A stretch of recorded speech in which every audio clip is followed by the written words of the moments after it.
Okay, I guess it's actually time to see my face at this point. We have been on this screen for 11 minutes already, or 12. But hey, I see we had a great conversation in the chat. And I had fun times chasing that bird out.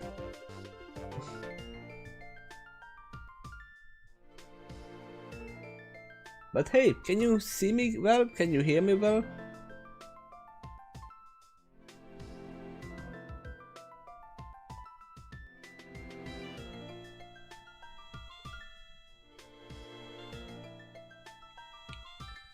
Last of the longest chapter. There's a little under chapter 4.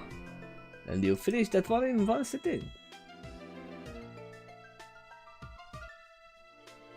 I have no idea why I read. It's gonna be fun. I read. I smell well. You said see and hear, and I somehow read smell.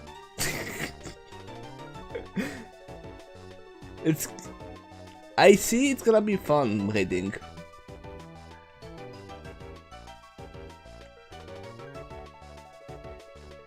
You can probably smell the coffee, but not through the microphone. And I'm out of coffee. And just to be sure, I'm gonna prepare something to drink. My throat gets dry or something. As you can see, it's actually quite dark in here because there are stupid clouds all over the place. It will be like twice the light here. Actually, if there weren't clouds. These are like black clouds. So I hope there is not gonna be any storm.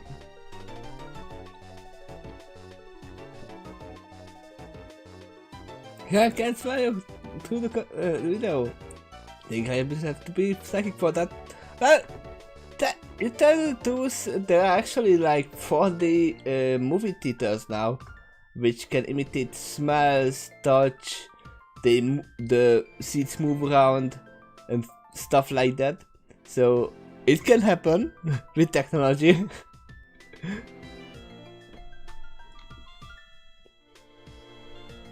But we are not there yet. This is just a normal YouTube stream. I'm not giving you smells. That would be bad. So let me just move around a little bit.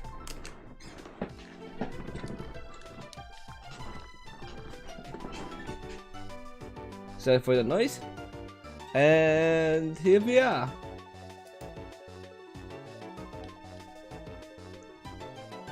Yeah, that's what I was talking about. The four day.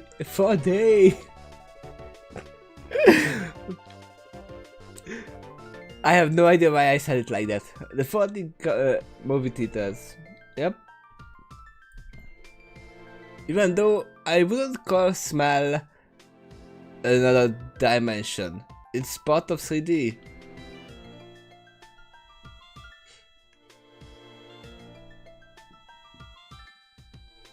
But hey, at least it's a little bit more immersive. That's what I want. That's what I was searching for. Immersive. Is it though? I wouldn't want to watch any horror movies in that. That's for sure. Just realizing when the main character finds a rotting corpse and they hit you with the smell.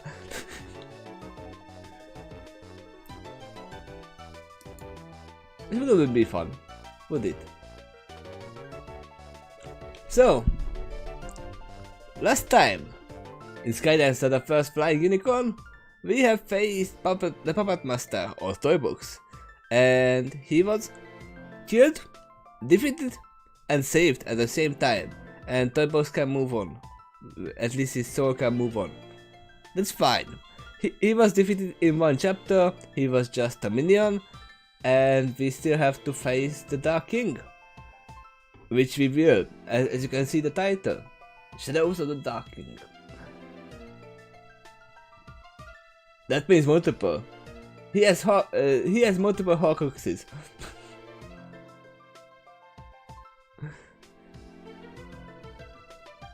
But yeah, I would not like to be in that hospital or mental institute or whatever it is.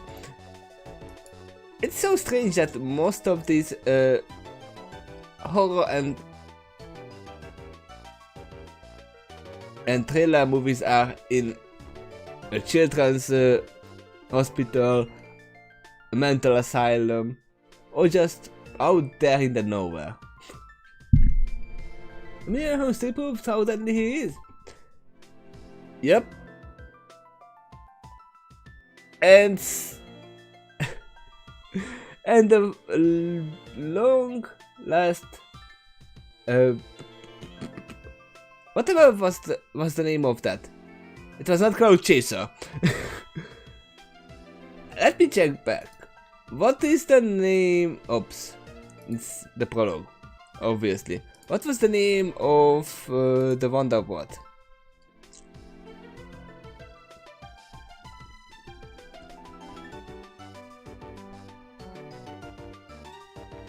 It was Searing Wind? Yeah, Searing Wind. I remember it was something like Searing Wind. when you can't find the words. She was warned before Hoof, and she could actually have lived if she was not stupid charging facing head on the Puppet Master. Because everything that Vision sees can be changed.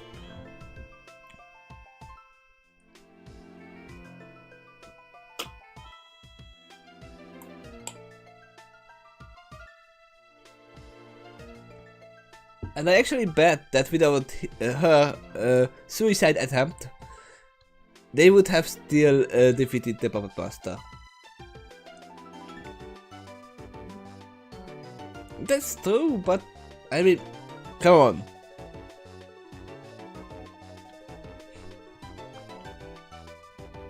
That was a stupid move. Even though she actually did stop him from diving back, but still, no. You don't attack something that you don't know what it's capable of. Physically.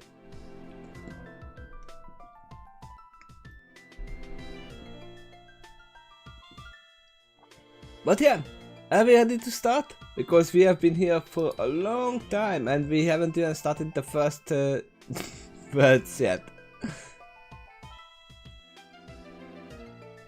I should probably put a warning in the beginning of the video, or at least in the description when we are done, that the reading is gonna start at 20-minute mark.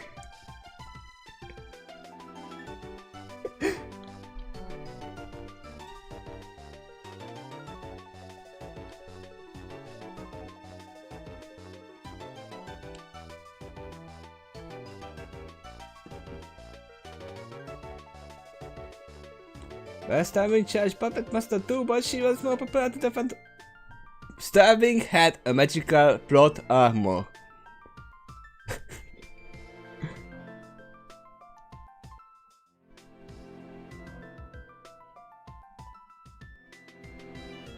That's different.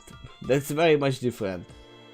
I mean, yeah, I realized that even Searing Wind had been crystallized, but that's different. That's weaker. We could see that's way different.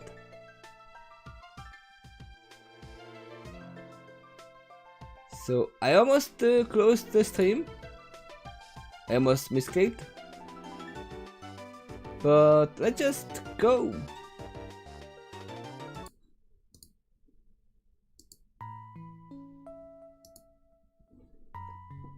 Chapter 28 Shadows of the Dark King.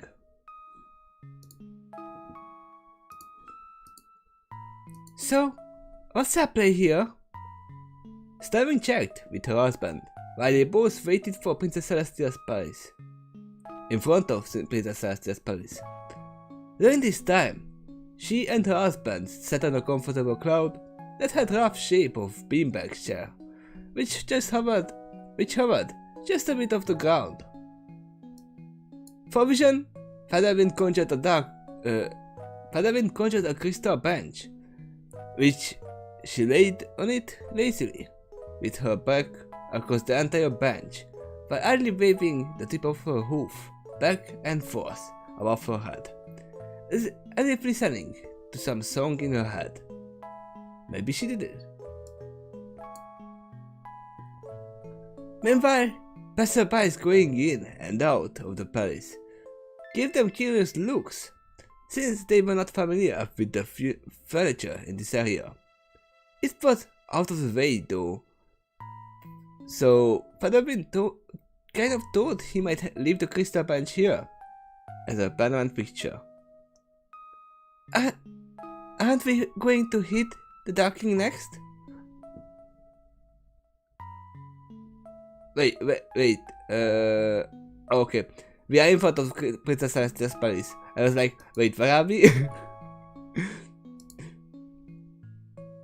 After this, Featherwind answered, first, I think we should square up with Celestia. I know it's been a long time, but the last time I had seen her in this timeline was about 20 years ago, and for me, and around 8 change for her. What?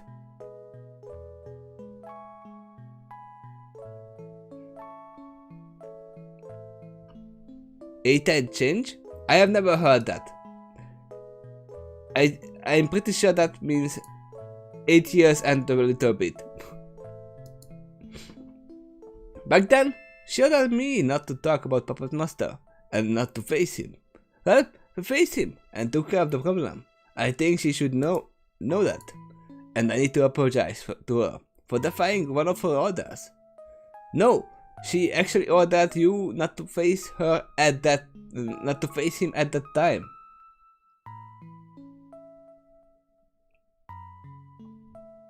Yeah, I know what change means, but I never heard it like this. I know what it means. That's just strange. 2 of her orders vision corrected from the nearby crystal bench.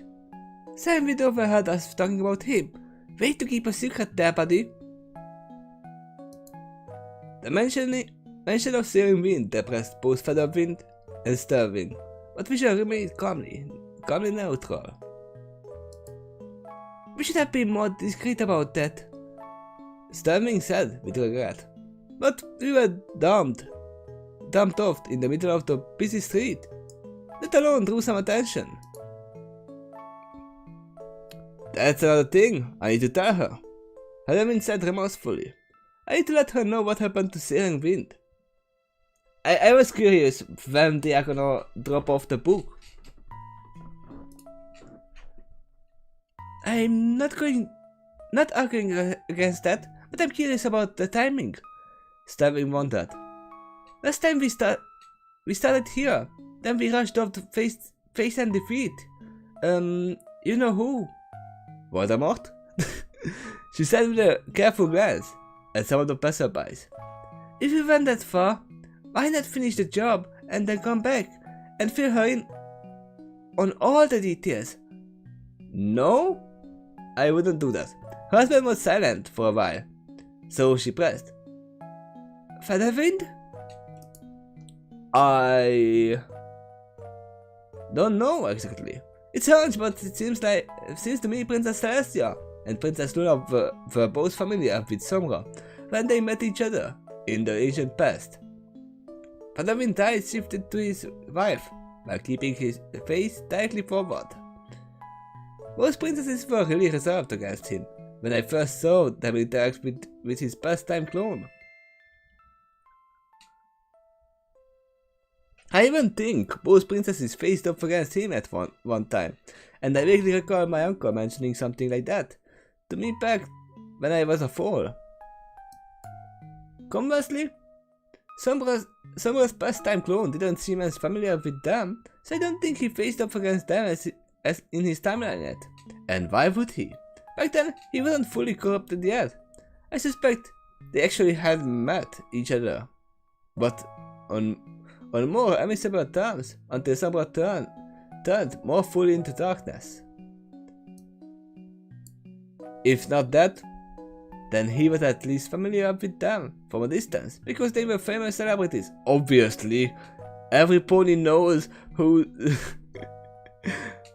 who the goddess of Equestria is, so...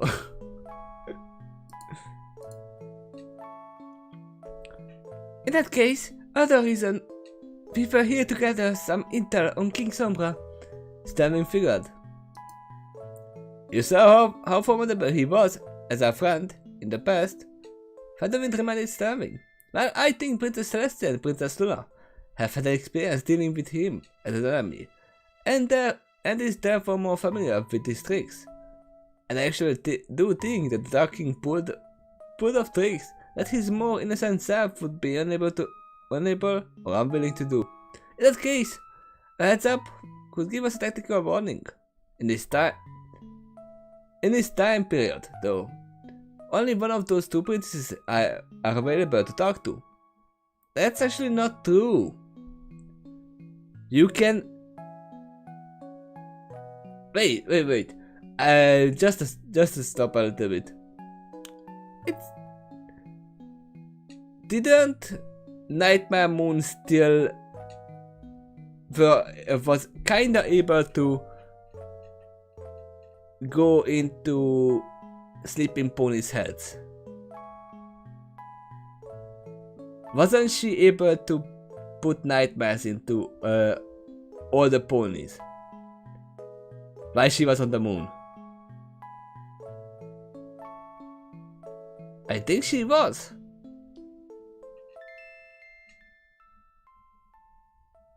But then again, why would she help?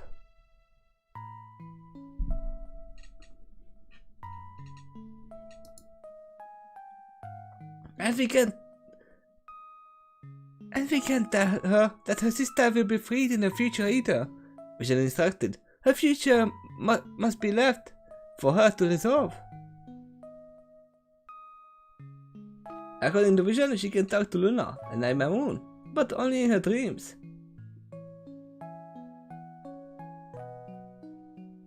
Yep, so that's what I said. That's what I thought, that Nightmare Moon can still interact with the dreams of most ponies. Not all of them, but most of them. She didn't have too much influence though, probably. Because then every pony would have nightmares. You want to talk about the future? But I've been sent back to Vision. I gave her little tidbits here and there, and she chose what to do with that information. Vision informed back. Talking about the future of her sister is pretty blatant information though. Besides, don't we have the book from my future self for that stuff? That's another thing. Fadevin recalled as he looked back at his wife. I promised future Vision that I would pass Celestia that book. Kind of wish she said goodbye to me too. Stanley lamented with a frown. We have been through a lot together too. In fact, I had even more experience with her than you. I spent 2 extra years with her, as she helped me meditate and calm down, so I could master this new power of mine. I'm sure you know how she felt about you then. Fadevin said in a way of comfort.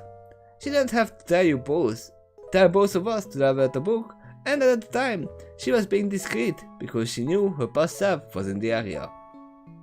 But then, wouldn't the past self of her would be able to know that she is there?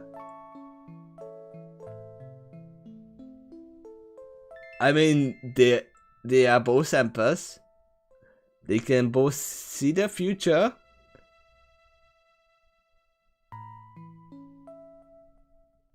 So I guess a young vision could probably see this happening.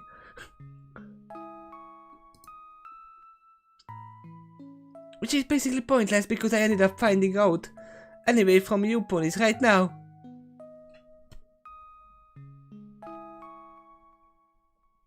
Yep. I was about to say that isn't she here right now also? She has a hoof on her forehead. Just like I did right now. So there's a note to self. Make a book called Predictions and Prophecies and make sure I pass it to Featherwind, not Stormwing. Thanks guys. Anything else you want to tell me about my future self so I won't have to deal with any more annoying surprises?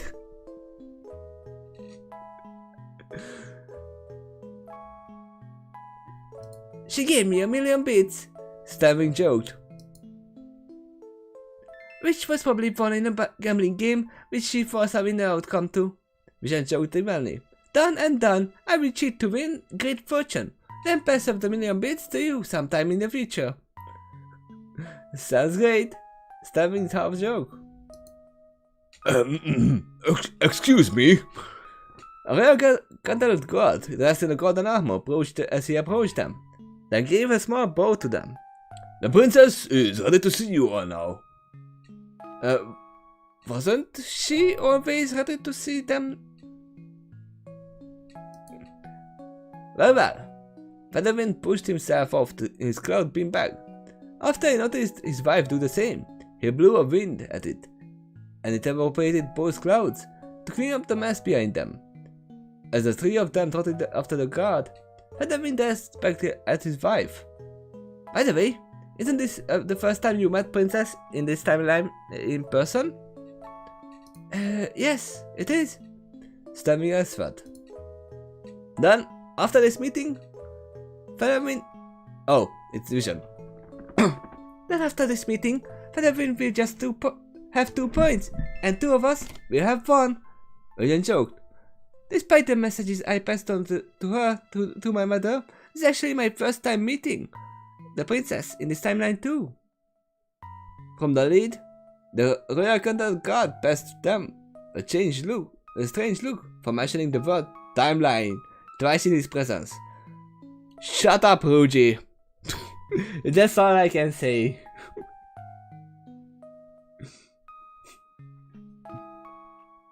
I would say no, Princess Celestia would not be immediately available at every single moment. Yes, I realize that she has other stuff to do, especially if she has consultants from other countries, like we saw that happened before in the actual episodes, that they were meeting horses, llamas. We know that there are cats as well, and birdfolk. There are multiple other creatures in the world, and there are multiple countries. However, at least we can say that Princess Celestia is not in another castle. But Luna is.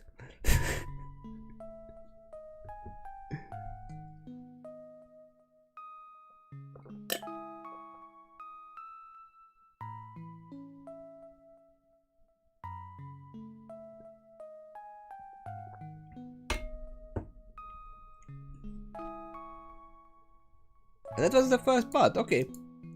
Let's just continue.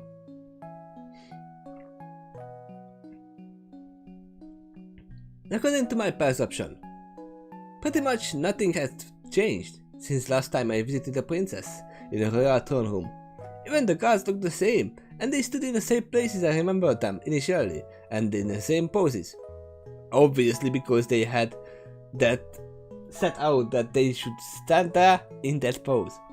And even had a hunch they were about to be dismissed just like last time. It made me feel like I was repeating time.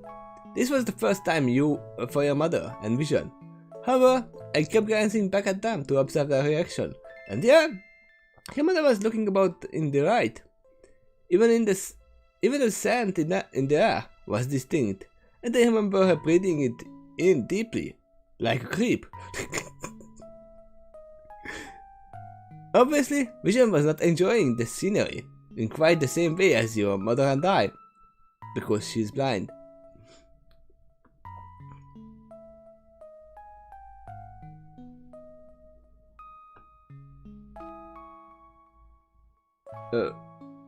What was that picture on the cup? Oh, this? It's just a boy kicking a ball. It's nothing serious.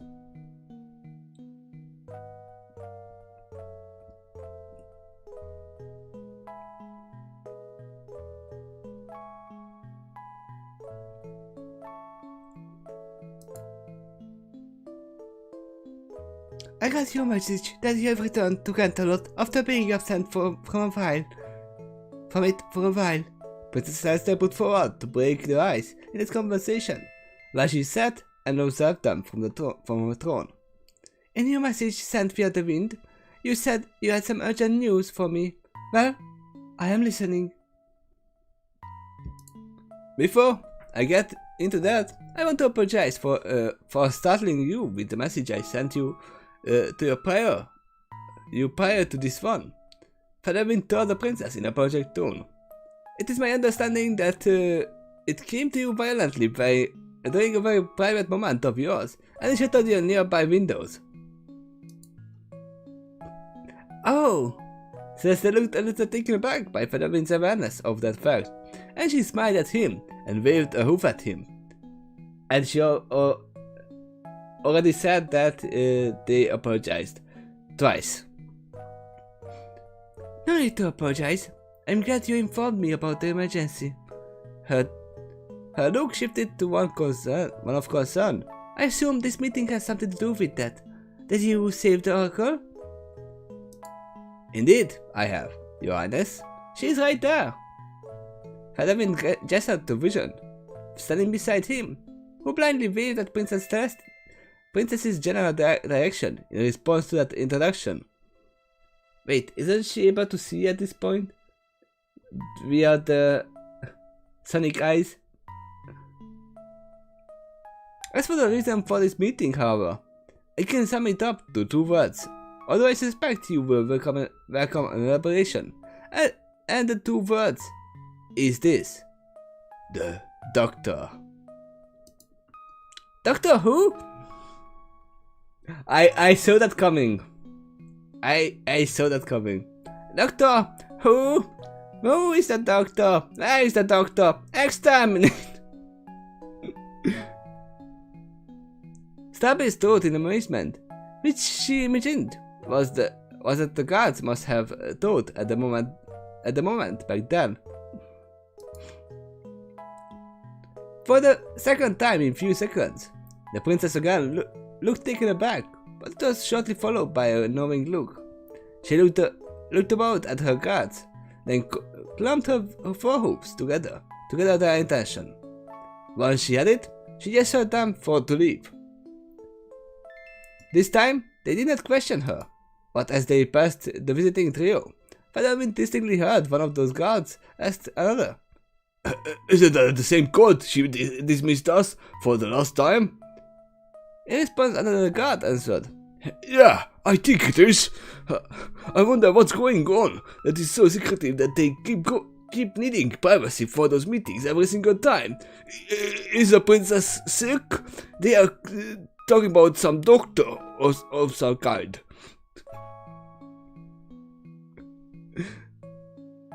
I think they actually would think that that Celestia is sick or something. They are speaking about a doctor right in front of them, then they dismiss them. She must have a very serious illness that they can discuss in front of them.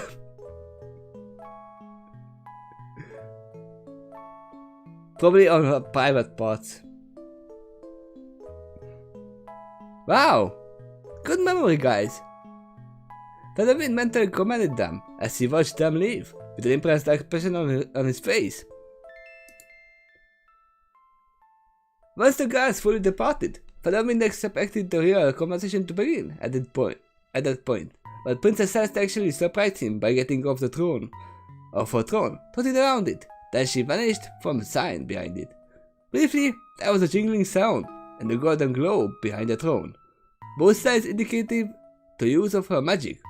Second later, Featherwind was really caught off guard when he noticed her throne start to slide to the right direction, facing towards her audience. Princess Celeste gradually returned into view of the three of them. Well, really in view of two of them, as her own throne got out of the way. Again, Vision can see with Sonic eyes right now. See. You three, come with me. Princess Celestia ordered, as she started to trot down a secret passage beneath her throne. Featherwind and Sterling glanced at each other, bewildered. This was a very unexpected reaction on Celestia's part. Shouting simultaneously, Featherwind and Sterling took off to follow. Vision followed closely behind. Once they arrived at where the throne was, they saw stairs leading somewhere below into the dark, except they could see Princess Celestia's long horn glow golden below them. As they trotted down into the dark, Featherwind also ignited his own horn with a silver light to give his wife and himself even more light to work with. The passageway was narrow enough to force them to travel one by one, so Featherwind took the lead, followed by Sterling and then Vision. I didn't know you had a secret passage down here, Princess Celestia. Sterling remarked in surprise. Well, it wouldn't be a secret if everybody knew, right?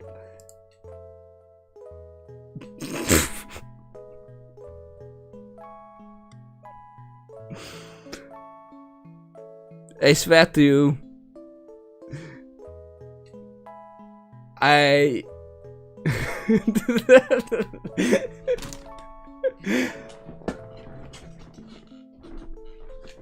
don't even need to read that line. Do I?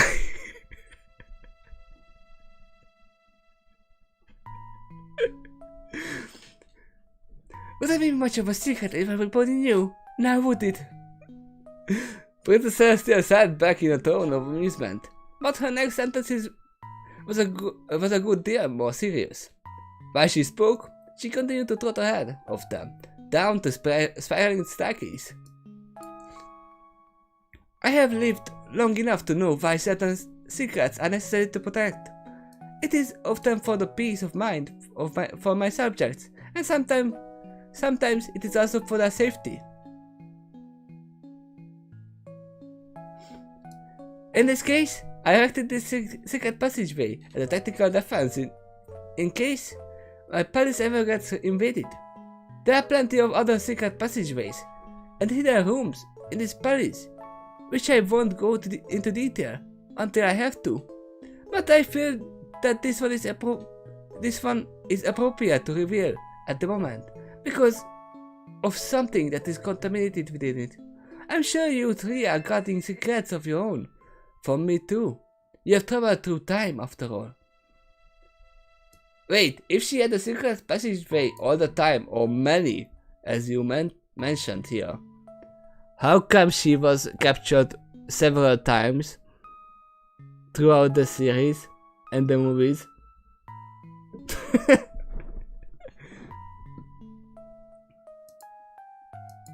Which is what, if I may ask, Princess? Featherwind inquired. The secret that's down here, I mean. I will show you, long enough. Celestia shared from the lead. Eventually, the four of them reached the bottom, which led to a grey brick hemispherical tunnel. Once Celestia reached the bottom, she waited there with a look back over her left shoulder, waiting for the others to catch up. As soon as they did, her own ignited brighter. Seconds later, several lamps down the hallway lit themselves up, one by one, and with each one that lit, it traveled further and further away from the group. At that point, Relicorn and Unicorn of the party no longer needed their own horns to light the way for the rest of the party. Notably, the magical lanterns down the tunnel lit with the same golden aura as the princess herself.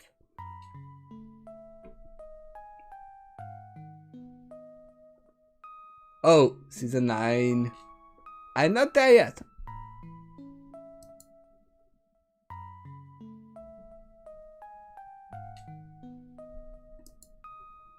Don't forget, I still haven't finished the original series. So I'm not even gonna read further after I saw season 9.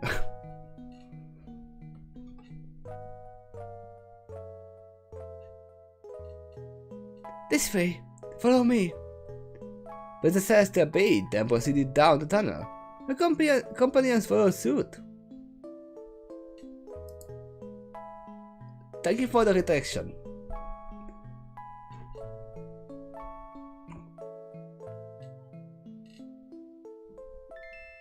It didn't seem to surprise when we mentioned the name of Doctor, Starming noted as she followed the princess down the hallway. Of course we knew that. He told us he had several adventures with you, but you never accompanied him on the TARDIS. That's right, Princess Celestia said simply, as she continued to trot on and did not look back while she did it, instead remaining focused on her destination. As an immortal, I did not see a need to time travel with him in his contraption. Aside from that, I gained the impression that traveling in the company of other immortals like himself makes him uncomfortable for some reason. I don't actually think that Princess Celestia is immortal. I myself, she is pretty much long-lived, but she is not immortal.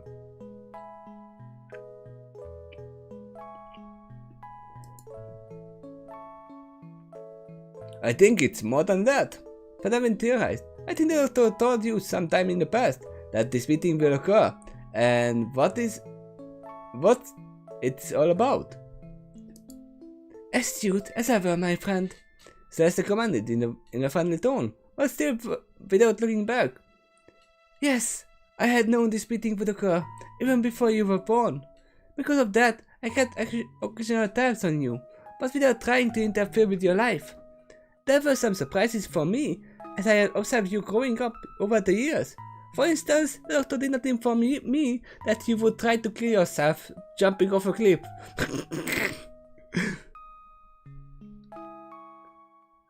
That you would be the first flying unicorn, or that you would join the Wonderbolt Academy. I'm curious what inspired you to do that. Flying! Flying! Inspired him to do that. Was it the fact that you got saved by them personally? That's only part of it. Fadamin answered. I did feel grateful for them for saving my life and the lives of those beloved ponies that virtually adopted me into their family. But the better explanation why I joined them after that is because I more fully learned what they represented.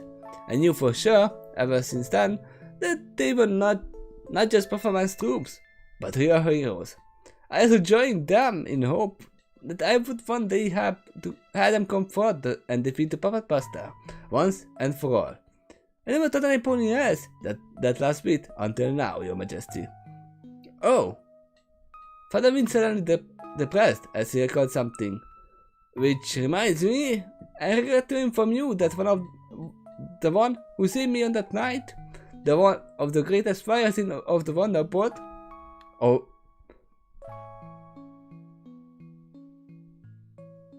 Well, she was not a Wonderbolt anymore. Searing Wind has sadly passed away. Wow, the music actually stopped at that point.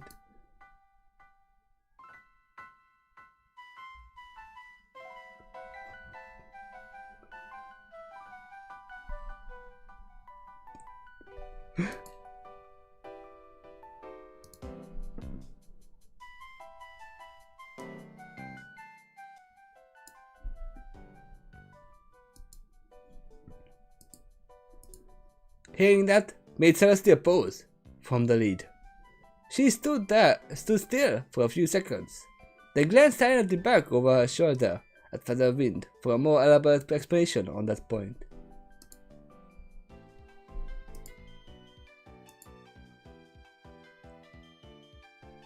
Okay, let's switch for a second.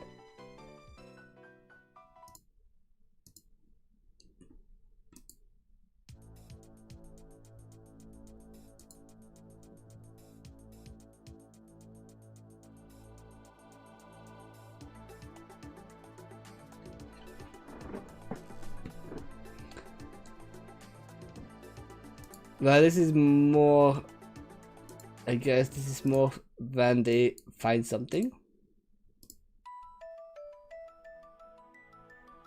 There we go.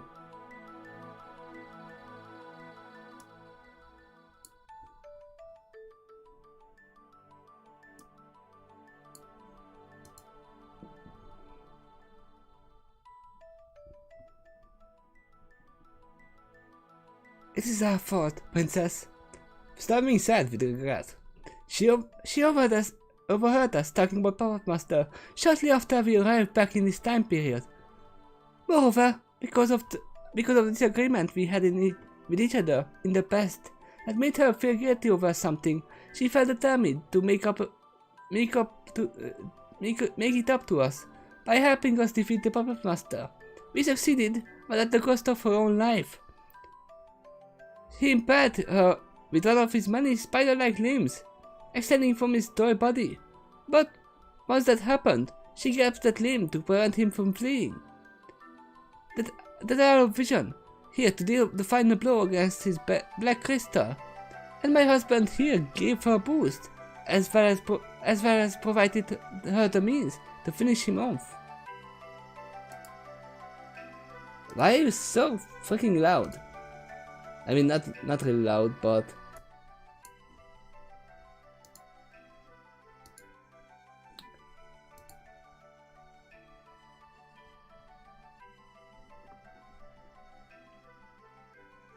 okay, you can still barely hear it, and that's intended. It's fair to say it was a team effort. We should add it. We would still have been hiding in that giant pile of toys if you hadn't forced him out, which gave him the limited opportunity to finish him off. Wow, the music is fluctuating from barely hearable to too loud.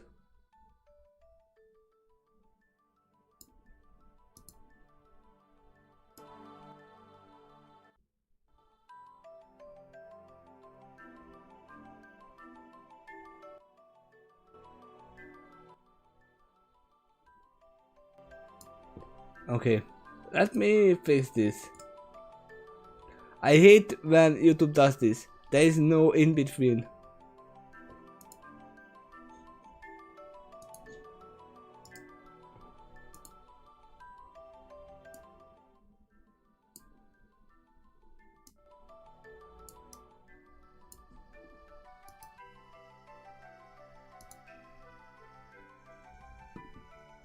There we go, now it's not too loud.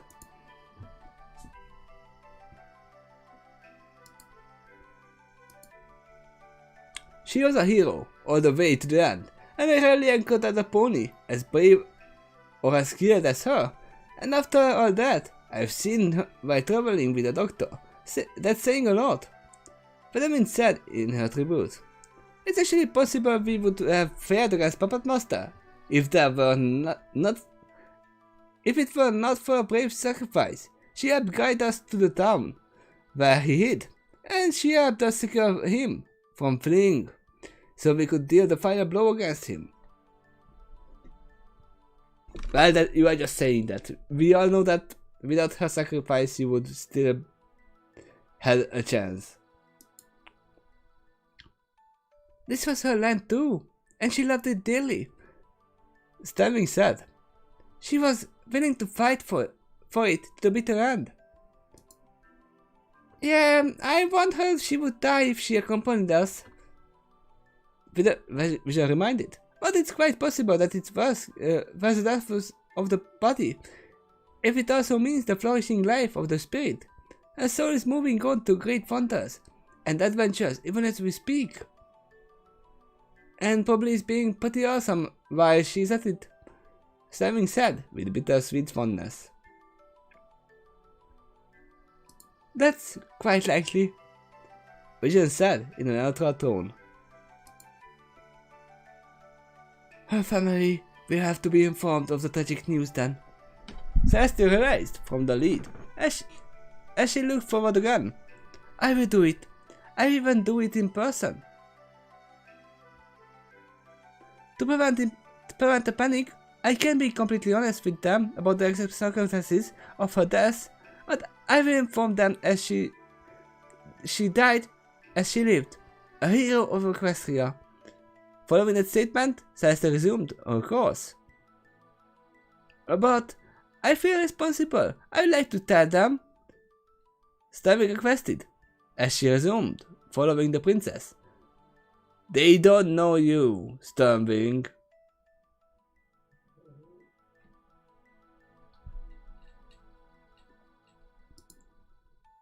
No, Stormwing, Celestia said, with slightly firm, but also sympathetic look back to Stormwing, with one eye back to Mare, and one eye covered by her rainbow flowing mane. I believe, in this case, it would be more meaningful to her family if I visit them in person. They don't know you, but just about every pony in Equestria knows and trusts me. Celestia looked forward again. I have had sensory experience, delivering all kinds of news to my subjects, including issues to this one. I believe I stand the best chance to ease their burden. If you still want to talk to them, give them some time to work through their grief on their own, for at least a couple of months. If you still feel compelled to talk to them after that, then you are welcome to do so. Until then, it's a private family affair. You can probably go and talk to her friends. Remember her friends who were there to bully you as well?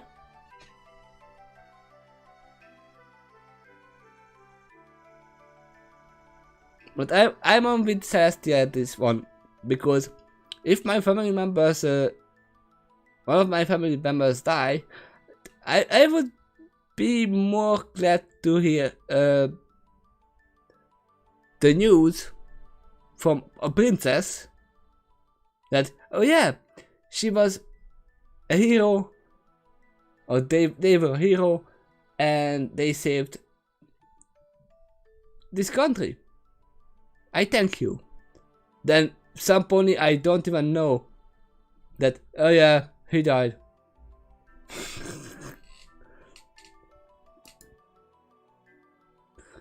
I think she has a point. For having agreed with Celestia, we should give them some space and let them heal on their own. Featherwind looked hurt to notice his wife's strong look of guilt on her face. He wished he knew the perfect words to say to cheer her up at that moment. Some poet he turned out to be, but his best work usually had to come to him after a lot of thought. Wait, what about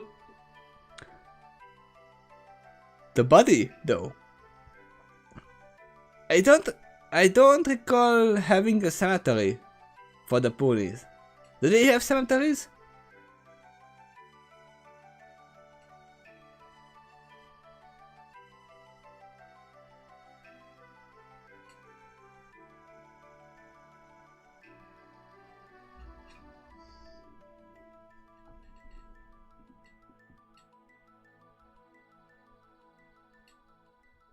You mean Scissorhawk among the dust? Wait, Scissorhawk?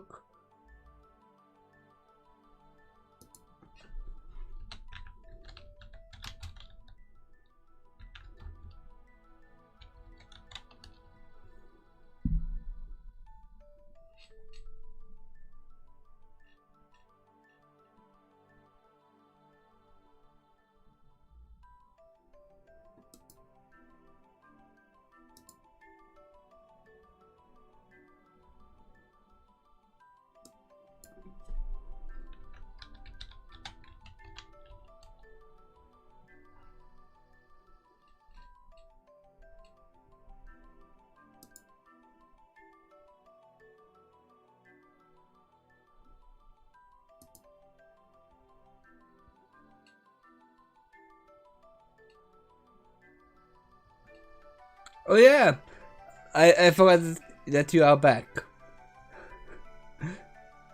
that you were back in another time when I was. Yep, I meant one of them.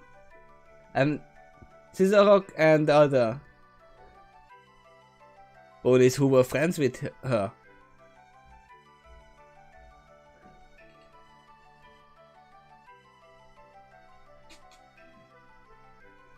Well, she is not a. Wait, she is still a queen. A teen at this point. Or is she?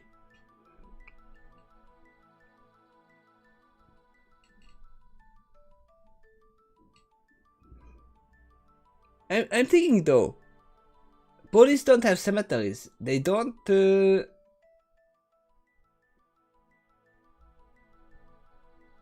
Dig the bodies, do they?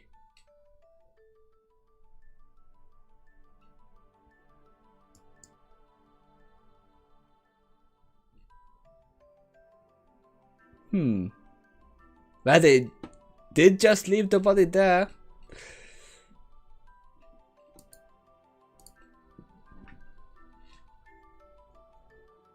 We are here, Princess Esther announced as they reached the end of the tunnel.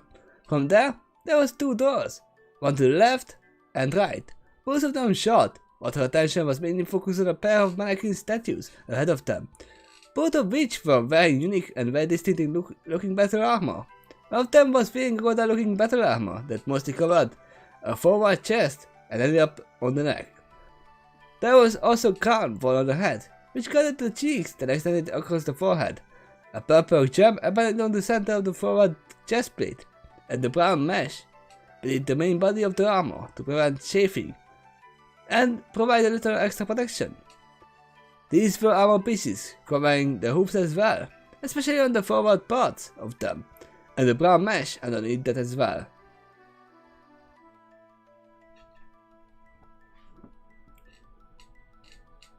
Yeah, then we can assume that they are just keeping the circle of life. Right? When some pony dies, well, they are just gonna turn into grass.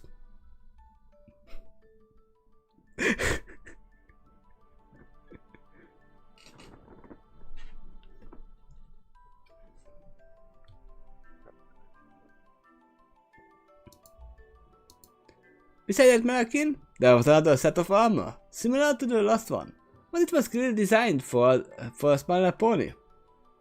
Unlike the other armor, this one had no brown mesh. It was black armor with the image of a white crescent moon on the center of the chest. The helm, in this case, extended further down to the top of the muzzle, and it had a hole in the top where a unicorn horn could fit through, but it also had another upwardly curved blade shortly ahead of that opening. There were hoof guards on that mannequin as well, though it was a bit more ladylike in design. Once again, it covered the front of the hooves more, but it was thinner this time. Obviously, the second armor was designed for Luna. They wanted that subject as well, including Aegis parents. It was ways to show of dealing the subject. Avoided it almost entirely until unless your name is Sombra or the Storm King. Well, to tell you the truth, none of them died.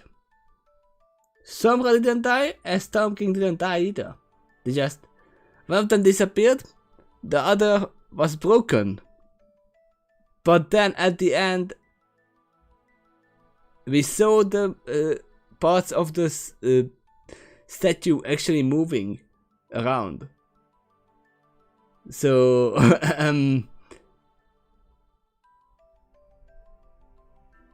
we are still not sure. Someone can still return. Some probably not. As the trio stood there and watched, they saw Princess Celestia's horn glow. As the result of her spell, pieces of the golden armor teleported onto herself, beginning with the brown mesh that moved on the main body of the armor, then hoof covers. The crown was the only piece of the armor that she didn't teleport on herself. Instead of that, she directly floated it down on top of her head. She closed her eyes for 3 seconds, just before she lowered the crown on top of her head, then opened her eyes with a focused and determined look after the battle crown settled on her.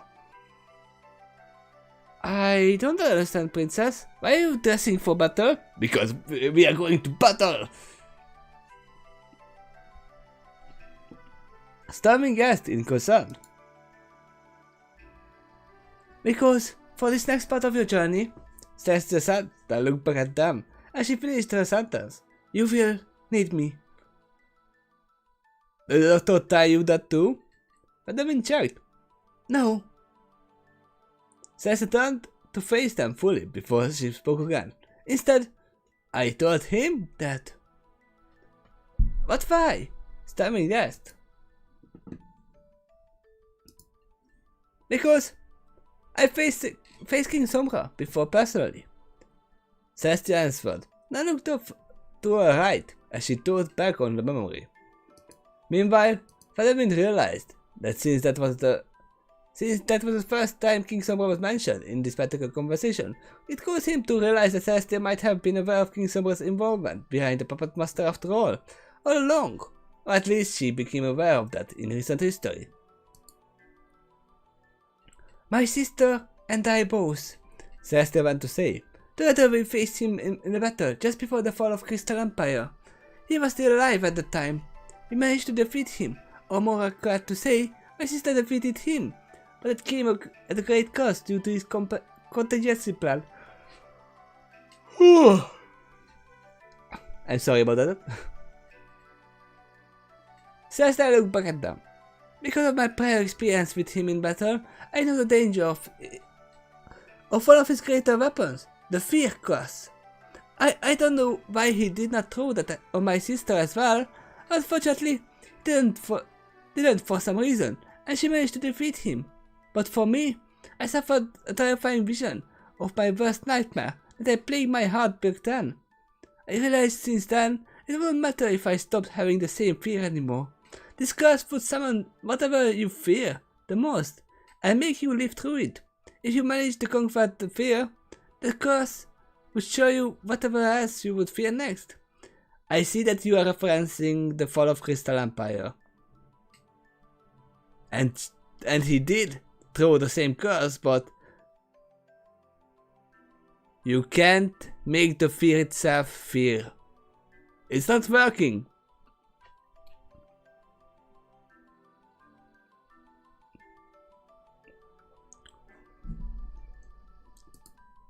In any case, this curse succeeded to paralyze me in real life, leaving me totally defenseless.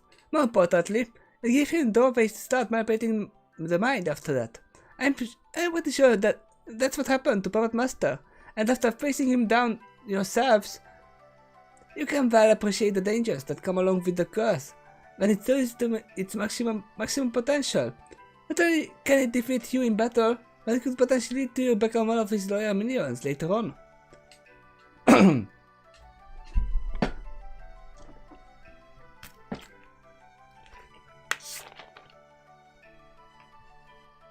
Yes, I didn't know that someone tried to do that on Luna too, because that happened after she was paralyzed.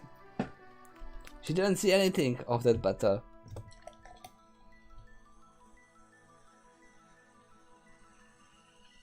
I know that.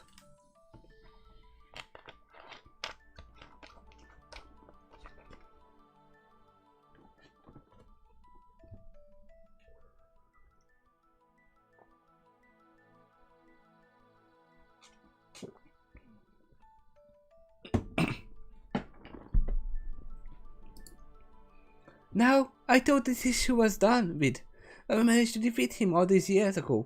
But since then, I heard rumors float about here and there that his parents managed to survive and was sterilizing my subjects again. I started to piece together the pattern and realized that King Sombra may not have been fully defeated after all. Subsequently, I did a lot of research into the matter, in the hopes of finding some way to defend myself should I ever encounter him again, and hopefully defend the others nearby me as well from his fear class, for there is no point in facing him in battle if he can simply defeat me in one move.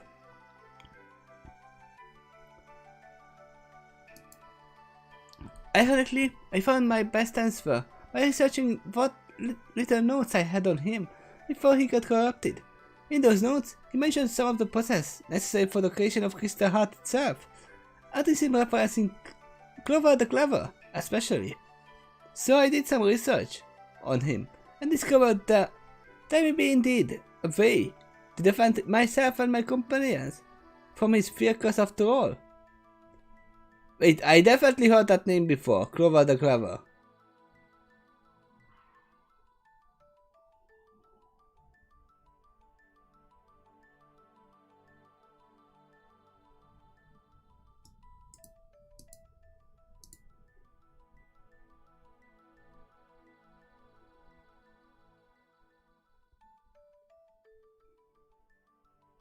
Was it in this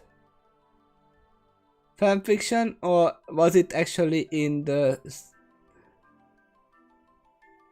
main story? I don't remember.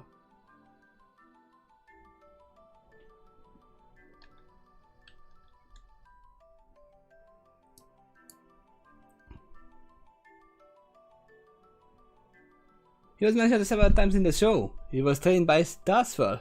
Oh! Okay.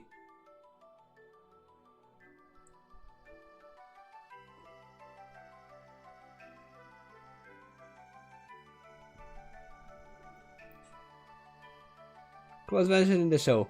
Okay. I know I heard the name before, but I just didn't know if it was in this or it was in the show.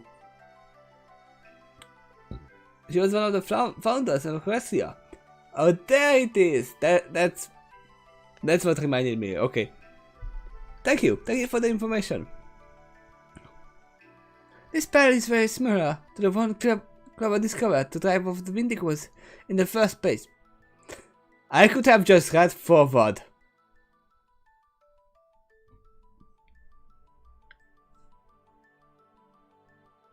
I realize I'm stupid.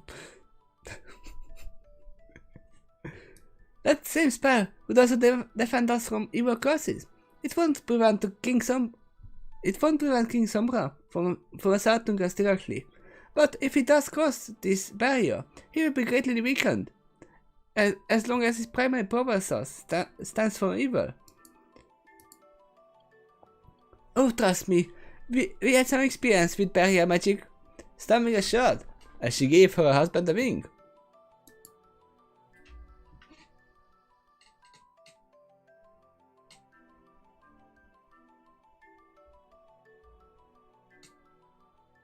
Twilight played Clover doing heartwarming youth play. Oh, did she?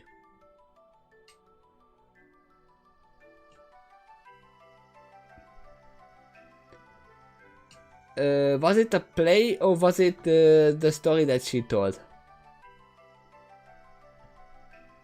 And sang. You see, in order for you to defeat King Sombra, I must participate personally in order to guard your mind from his evil magic. That's explained.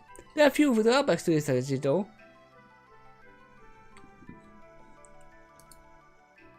Isn't there always when it comes to magic? Stamming yes with a raised eyebrow. She has to close her eyes for a moment, as she said. Indeed. She opened her eyes again and then went on.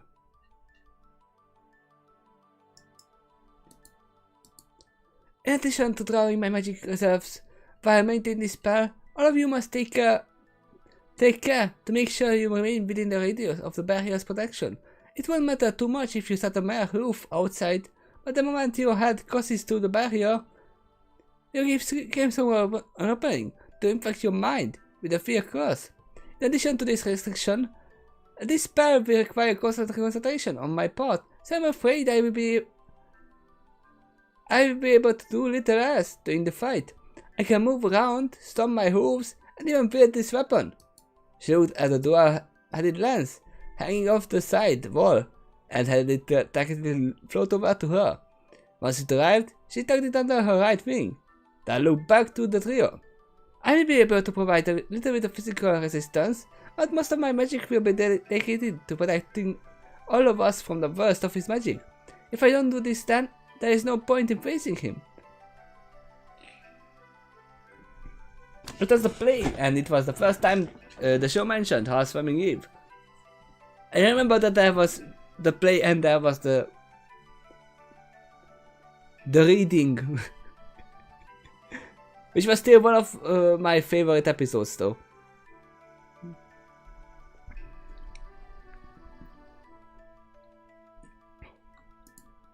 But princess, this protection might not be necessary. You see, this prism armor. Oh. But princess, this protection might not be necessary. You see this prism armor I'm wearing? It guards me from evil enchantments already. Failing that, there is also the crystal armor spell my husband enchanted us with. It also provides us protection against evil magic. Don't you realize that King Sombra is a master of crystal magic? One look at that crystal armor. He can shatter it.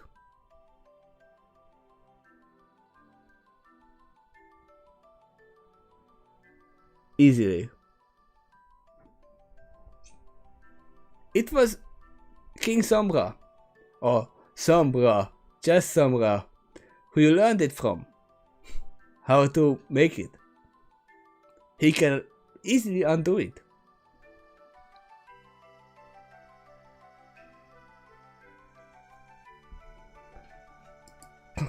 More like resistance to evil magic. Has been noted. Resistance is not immunity. If Princess Celestia's spell can provide with immunity, then maybe we should not be so quick to dismiss her. I think we all know that Sombra can be very dangerous when his heart fully converts to evil. You two are really married? Princess asked happily, as when I glanced back and forth between Storming and Feather Wind, while the other was covered by her ever-flowing mane, regardless of external wind conditions. Yes, it occurred in the ancient past. Father Wind answered. A temporary copy of you was physically there to perform the ceremony. A what? The time clone is a time lord trick based on the advanced technology. So in a way, I can say you were both there and not there. I see. Celeste said, with a look of a little confusion. It must have been dire circumstances, indeed, to prompt me to join him in his, contraption. The TARDIS would be hurt by hearing you say that. Vision said matter of factly. Oh yeah, she was an empath and she bonded with the TARDIS. I remember that. Oh, it was dire, trust me. Starving assured, but we did take care of it, and since it was just a time copy of you, that also means the real you never left her post, so I guess that just made it easier to convince you to go along with his plan. No, it wasn't dire, it was just the whole Equestria race and the whole world would be dead without them defeating the Dark Star. Well, if there were really two of me, and the circumstances were really important, then I suppose it might be enough to convince me to join him in that thing, Cersei considered. Also, you are going about on the same thing as Vision said. You shouldn't say anything about their future.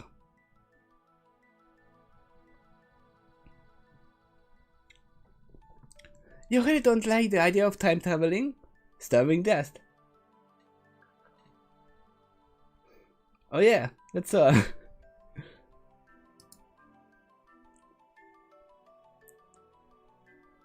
Her temporal copy already told us this. Featherwind remained starving. She said she would rather travel through time, the old-fashioned way. As an immortal, she gains more out of it by going through the long way. She also said this herself. a few minutes ago.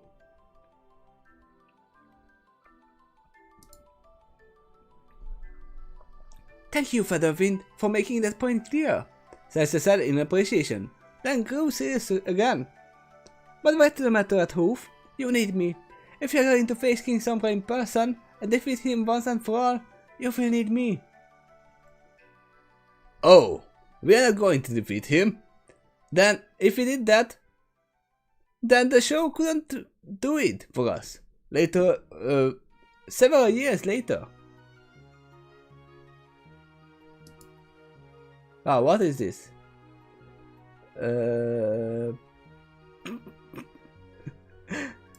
Okay, I know this song.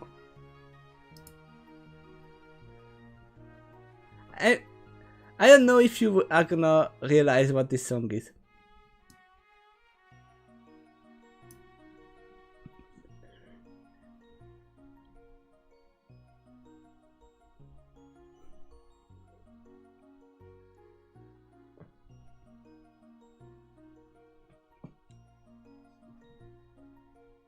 I happen to know that will happen sometime in the future, so it means he will survive a assault. Cesta looked confused. Then what's the point of going at all? We are going to destroy the collection of the negative energy he gathered from his minion, Puppet Master, and perhaps several other minions we don't know about, Featherwind explained. We are not just going to drain that energy. We are going to totally destroy it, to make sure he can't gather it again. If King Sombra keeps that energy, then he will use it to summon back the Crystal Empire again. I know that at first that sounds like a good thing, but the problem here is he will summon it on his terms. Not only will he be resurrected by gathering the energy he stored for himself in the Empire, but he will also immediately turn around and enslave the innocent citizens of the Crystal Empire again. Once he brainwashes them, he will have an army at his back and call, which he will use to conquer all of the rest of Equestria, and he will have a large store of negative energy to help him do it. I have no doubt in my mind he will use it to gather even more negative energy, and you don't want to think about how he will extract it. You just told us that he has the means to spread a fear curse. That definitely sounds like an efficient way to make for negative energy. He will probably have an entire contingent of police dedicated for that purpose alone.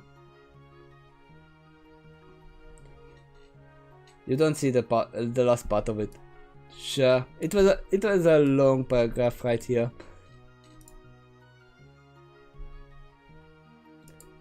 Celestia looked regretful. That's too bad. I would have enjoyed to see the beautiful crystal spires of the Crystal Empire again, but I have also seen what it looks like when some pony Sombra gets a hold of. We cannot let that happen again. It's just too bad that the innocent citizens of Crystal Empire are caught in the middle of this. As dire as his plan sounds, at least it gave us a chance to save the innocent citizens of the Crystal Empire. If we destroy that gathered negative energy, then we might lose any hope of bringing the Empire back. That's not true, Princess. Featherwind corrected. I am already armed with an alternate plan to bring back the Crystal Empire. To bring the Crystal Empire back, and this time we will do it in our terms. Oh? Stessa looked very interested in this news. You see this? Featherwind gestured to the red crystal dangling on his neck. In this crystal is the last essence of Sombra's true self, before he got corrupted. And in a way, you can argue that this is the last shred of his true soul. He calls himself Crystal Sage now, out of shame of what his evil counterpart did in his name. More importantly, he gave us an alternate plan to bring back the Crystal Empire. He said we must use this crystal to gather much positive energy as we can. Then eventually, it could be used to call upon the Crystal Heart, and they will attract each other like a magnet.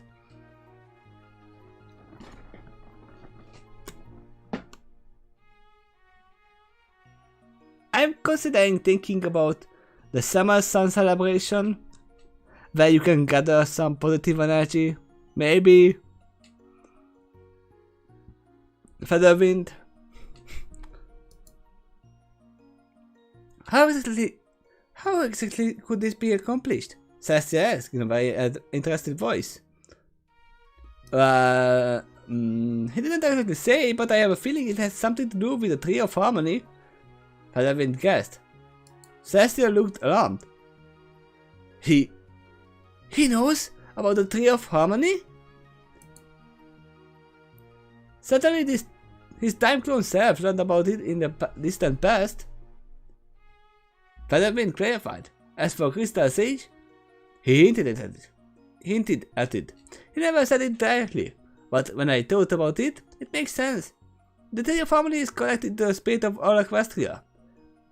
If a red crystal was donated to the Tree of Harmony, so that its store of positive energy could transfer to the tree, then it could find the Crystal Empire and use the energy it gained to put the Crystal Empire back. Not only that, but it would make the tree itself more powerful. That makes sense, right?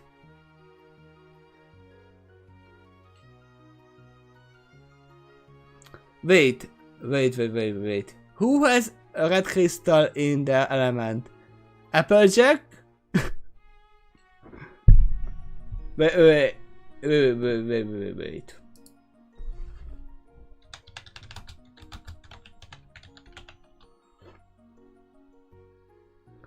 Let me look up the Tree of Harmony.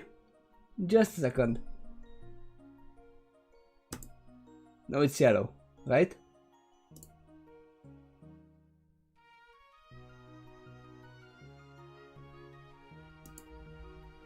Obviously, it's not showing on this picture. Why would it? No, it's Rainbow Dash has the red crystal.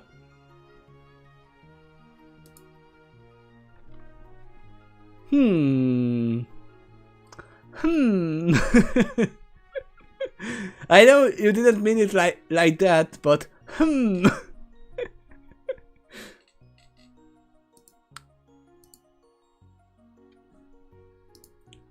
Celestia waved a hoof at the trio.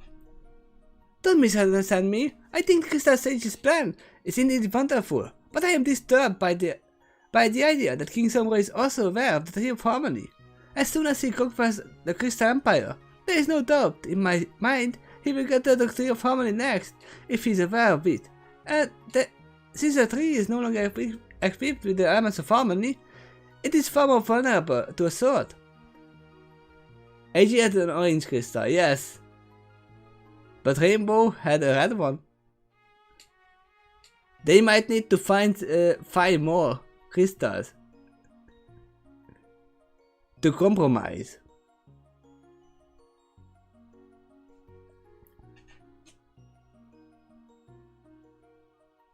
Given his expertise in crystal magic, I have little doubt the likes of King Sombra would find a way to either damage, destroy, or corrupt the Tree of Harmony effectively. In any case, Equestria will gravely suffer from a loss of its magnitude.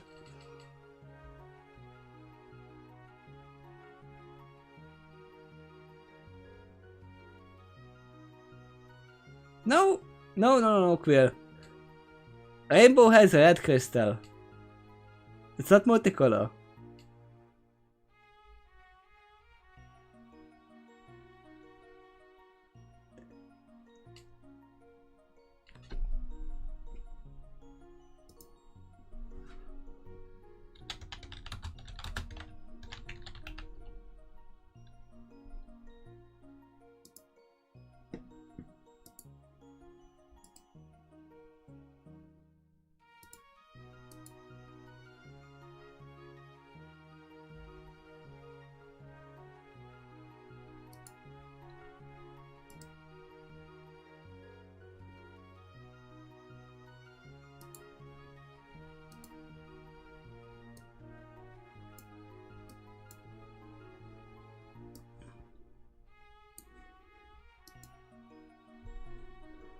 Do you see that?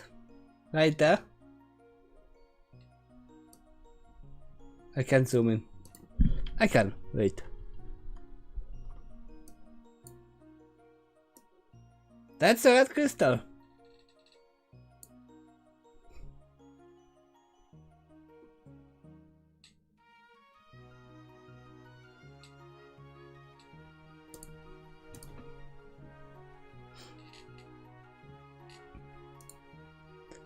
I didn't even think about that.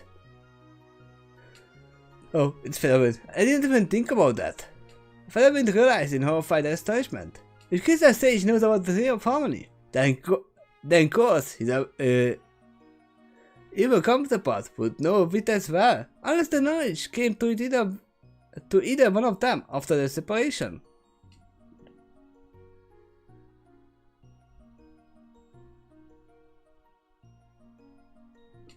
Yeah, that's the aura color.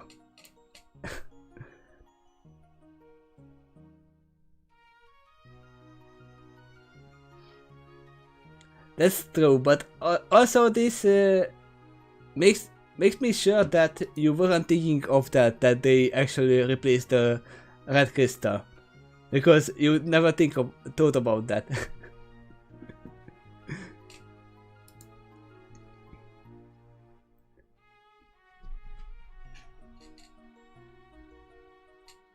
Are you sure they are no longer linked? Celestial family checked before this because this answer was really important.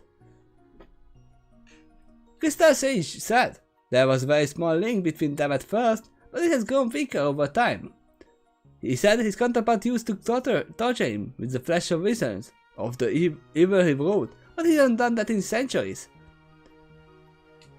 So that means the link is still there. And he's spying on him.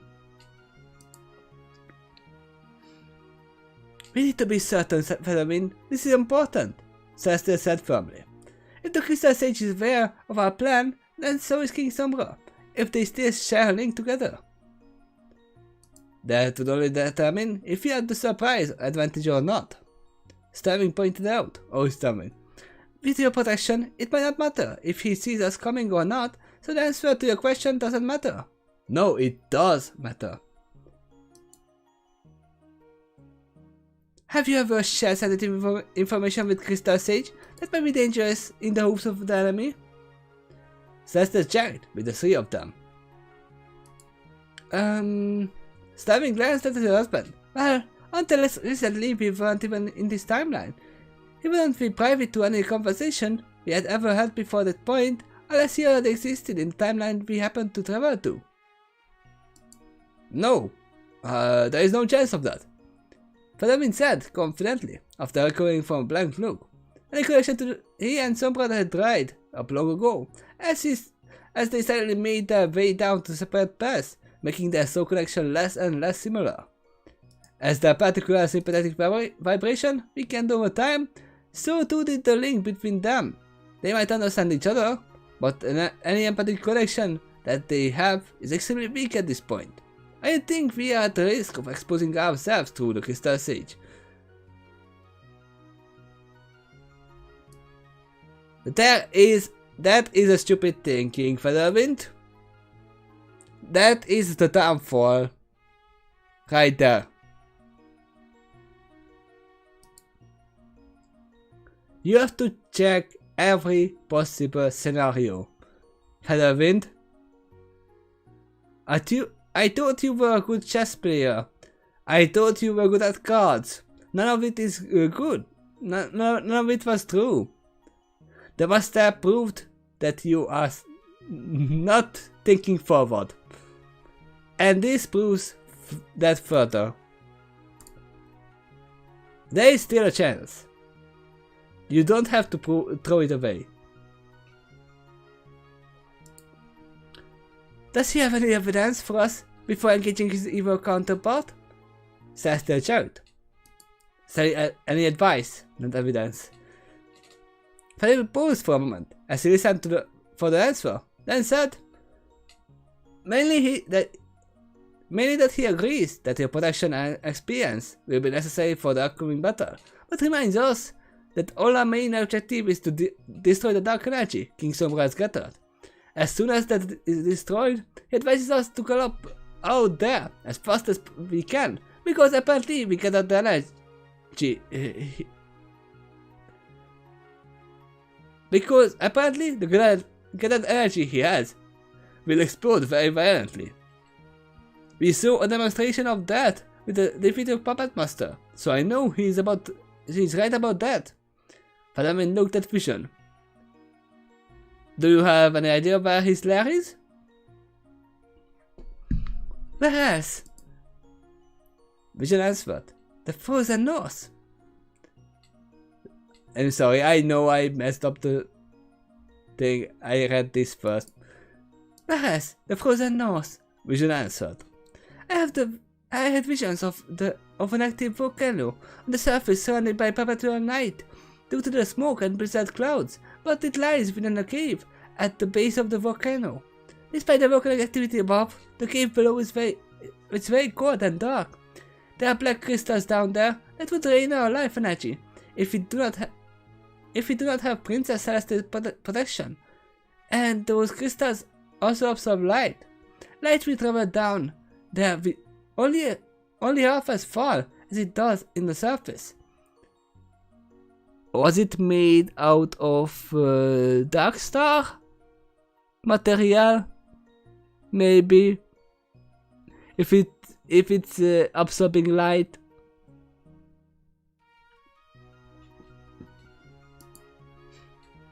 Why do we keep fighting other supervillains in their main lairs?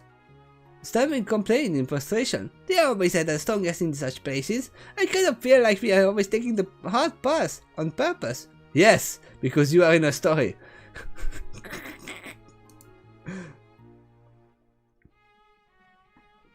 Wait, okay. There is gonna be a stopping point there, and I'm gonna stop at that point, if it's okay with you. We had to, but I insisted. Blake kept running away from us, effectively, until we attacked something something he was forced to try to defend on the bitter end. The Rockstar couldn't move, so we had to come to it in order to defeat it. But Master was too random to figure out where to ambush him, unless we attack him in his main lair. And as far as this situation is concerned, destroying the red dark energy is our primary objective. Not Sombra's direct defeat. We would actually be unusually lucky if we managed to take out the dark energy, and he just happened to be not there to defend it. But something tells me we won't be nearly that lucky. His lair, in this case, is our primary objective, not Sombra himself. Hello, Packet Vision. Can you lead us there?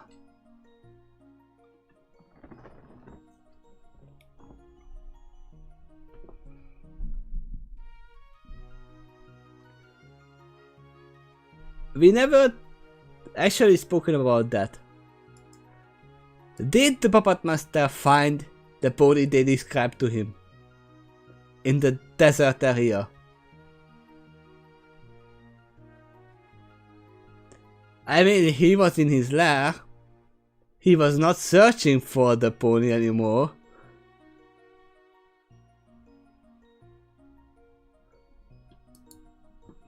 I can lead you to the general vicinity, Vision answered.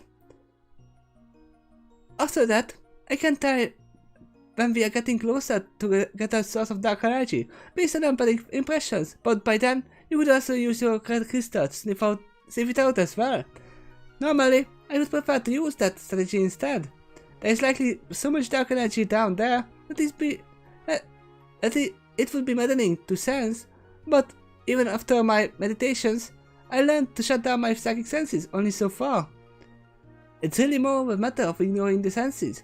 I can no more shut down my empathic senses than you can shut down your own hearing. And unlike that, there is no ears to block out the sense. In my case, because the sensor is in my brain itself. Maybe I could drown it temporarily if I'm wrong, but that's about it. Doctor made that pony up so unlikely. Oh, you don't know how small the world is. Well, you don't know. If you try to describe somebody who is most likely not alive. Or not... definitely... not a thing. Let's just say it like that. You would definitely describe somebody who is alive at this point.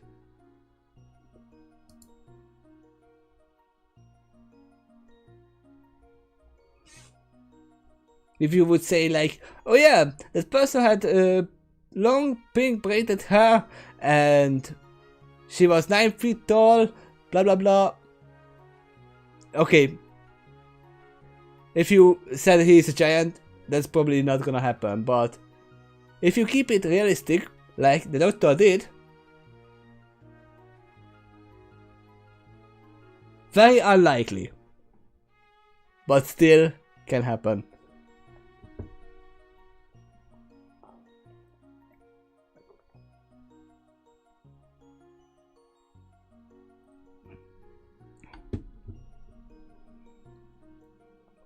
Oh, by the way, Celestia. Hi, Celestia. Nice to finally meet you in person.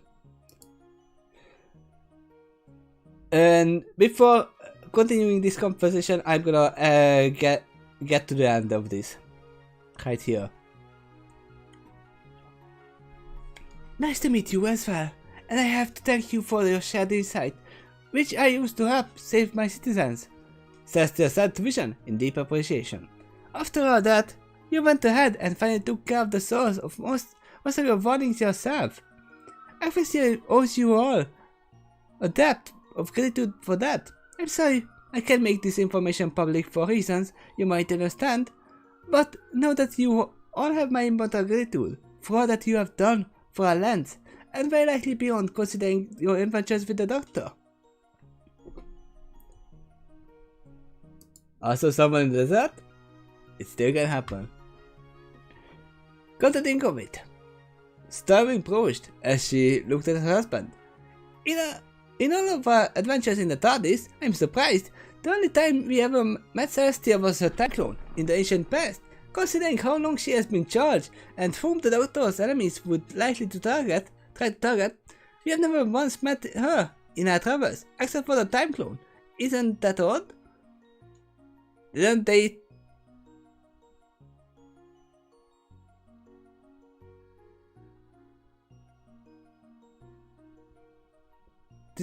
meet with the main six? They would have met Celestia.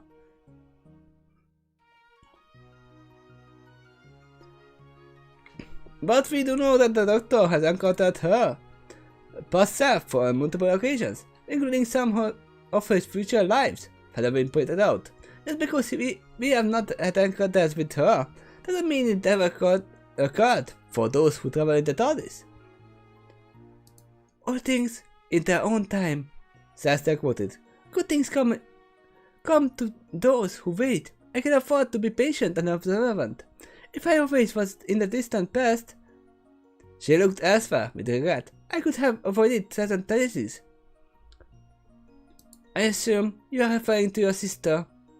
Starving said mournfully. That is only one example, Celestia responded. The wisdom I have gained over time came to the expense of making many mistakes. Mistakes I am determined not to repeat. Wow, that is very nostalgic.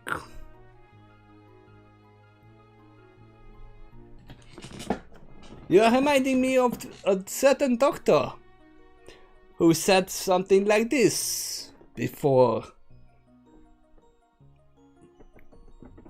Also a certain character in a certain series that I'm reacting to. Also, speaking of mistakes, we are ready to correct one of them. Vision asked a little impatiently, with a small stomp of forward hooves. I know one dark pony whose flanks needs to go tricking. The others gathered laughed a little while at her wording. And this is the stopping point right here. It's almost at the halfway point. If that's okay with you. Because I can hear my voice going away. And I don't want to force it. Especially since I'm gonna work in the night.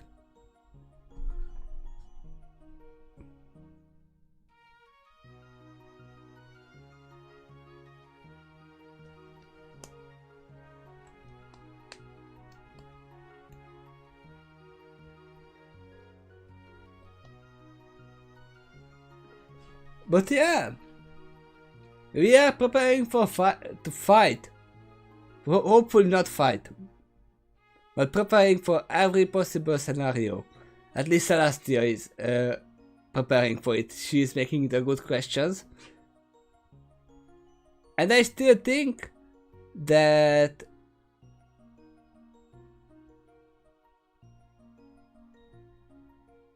this and the next is good. Where is the next?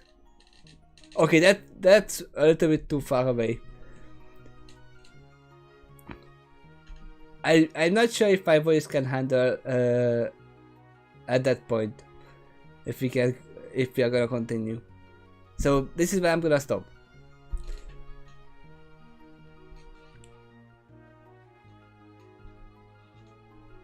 So you think the puppet master found the mare with rainbow mane, mismatched color eyes, and a pretty remarkable cupcake, looking angry at the bird and wanted to take over?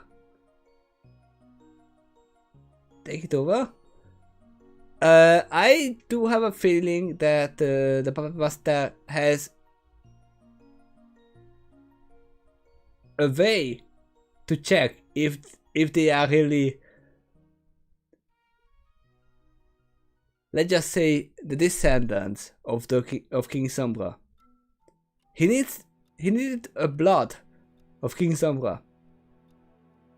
And oh, okay, he found that pony. Because if not, then he would probably not give up at searching. So he found it, checked if it's a blood relative. He didn't check Featherwind back then because of the psychic paper. But he checked that pony and that pony is dead now.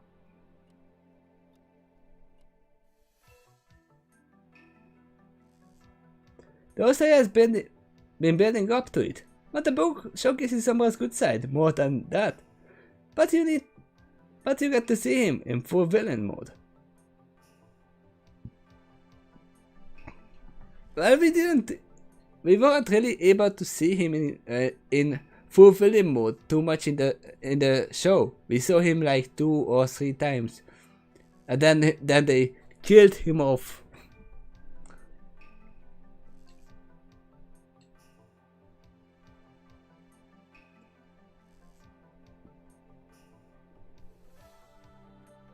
I still think there is a small chance that he can come back for a finale. Don't tell me if I'm wrong. I know that you watched all the series. I didn't yet.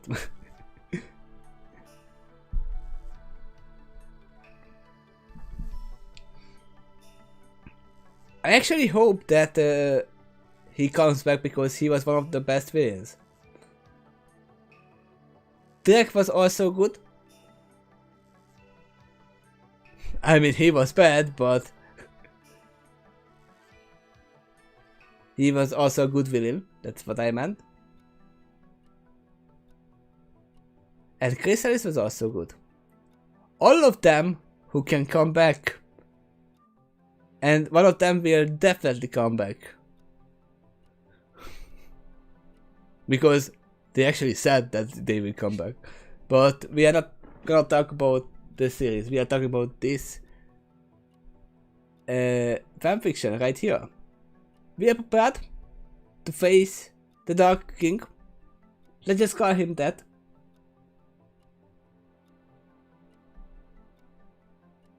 Oh, 3 episodes.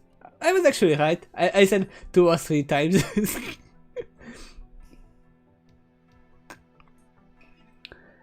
It depends on how we count them. if we count the 2 episodes back to back, we can count it at 1 or 2. But yeah, Celestia is gonna come here. Any predictions of times of returning villains for the show? Oh, for the show.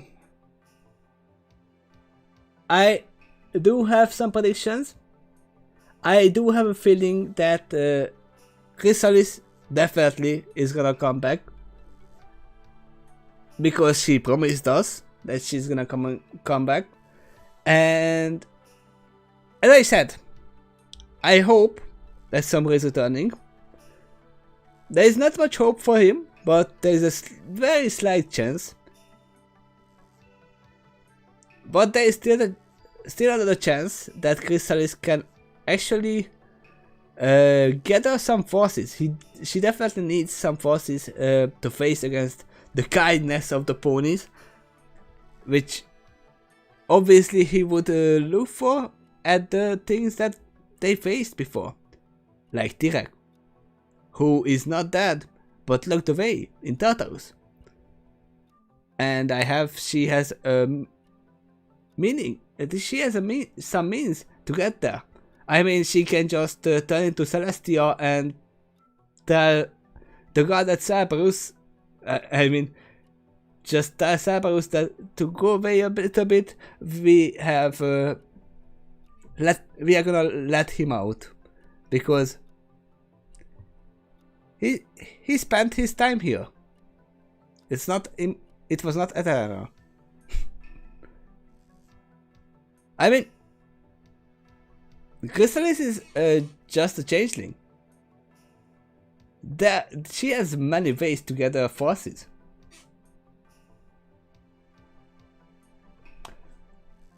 I still have a feeling. I'm not sure if it will be season 8. But by season 9 she will come back with a lot of forces. And I have a feeling that she will gather all the villains that we have faced so far and not turned into friends. We have to point that out. She can only gather the ones that they have not turned into friends.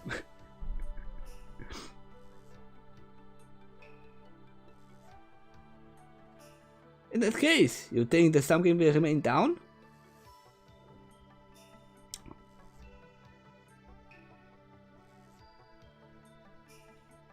I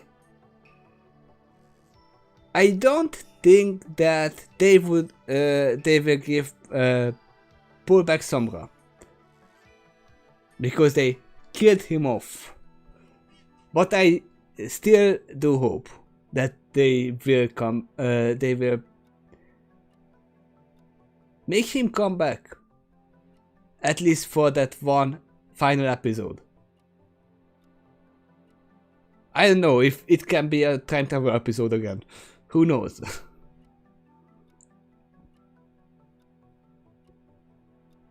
I mean, we learned that Queen Chrysalis is capable of unicorn magic as well.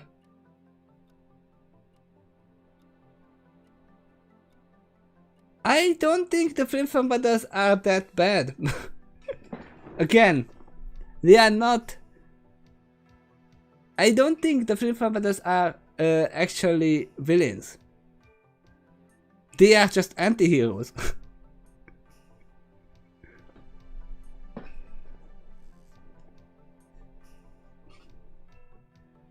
They are just, how do we say it? They are industrial entrepreneurs.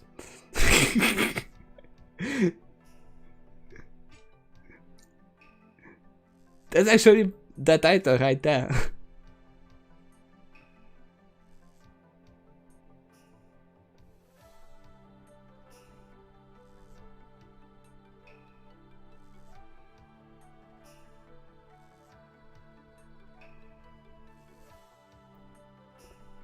The word is antagonist.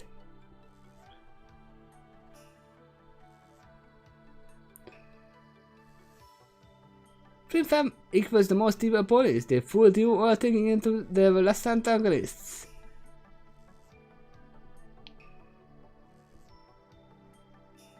No, I do think. Wait, let me switch to this right here. Flamefire Brothers. Let's see. What did they do? They tried to gather the Apple Orchard to make cider. They almost won that. If they weren't, if weren't for their stupidity that they allowed all the family members to and friends to kick in and help the Apple family and just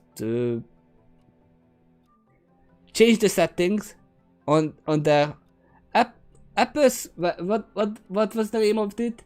It's Apple Cider Squeezy 1000 or something like that.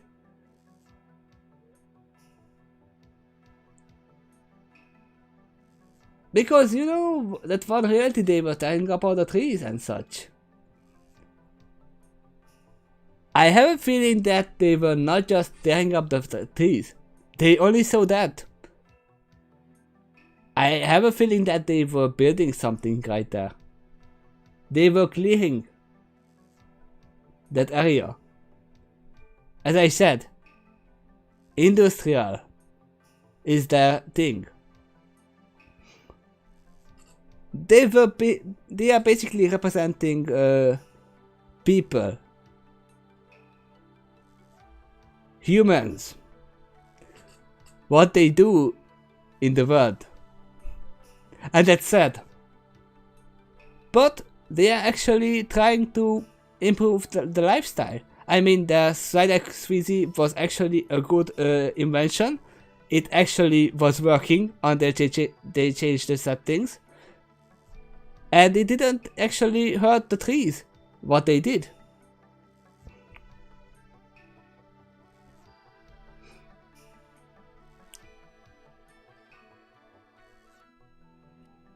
The super invincibility potion, the younger potion, I know it was a scam, but no one got hurt in the process. It could have led to that, and they were really bad at doing that, but still it did not hurt anyone. They gathered some money, and they also kind of helped to some people. It's like there's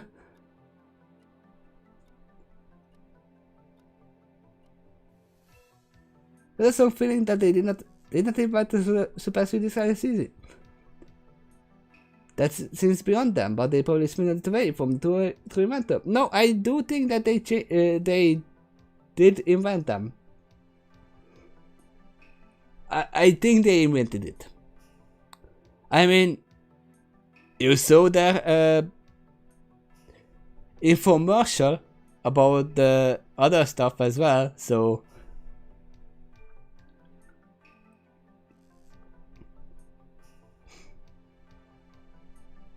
But even if they did swindle it away, they still knew how it worked.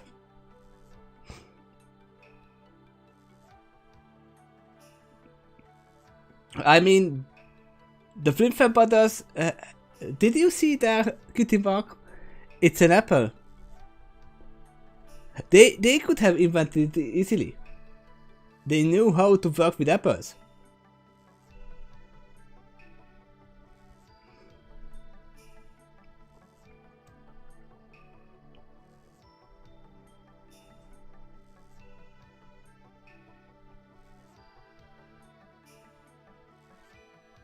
They are good at marketing, not invention. We can agree at that they are good at marketing. We don't know anything about the invention because the show did not show the process of them making it. We can theorize about that for any time. We will not have any evidence that they did invent it or did not invent it. But we can all agree on the marketing part that they are really good at that. I mean, I I still don't know why they are closing off the amazing, one of the live, whatever it is it that they are closing it? It's I forgot the name of it. I know it in Hungarian, but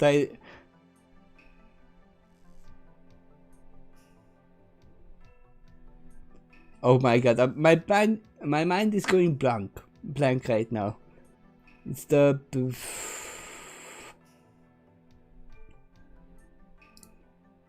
fuck it, I'm gonna Google it, the name of it. It's so annoying.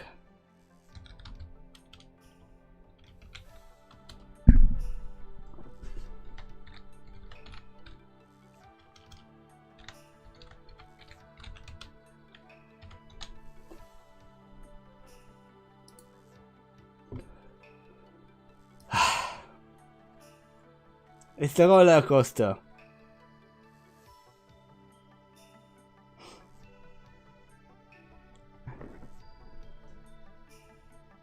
I have no idea why that didn't come to my mouse. It was on the tip of my tongue. They are closing down the roller coaster for some reason. And I don't know why. Because it definitely gives them a lot of money.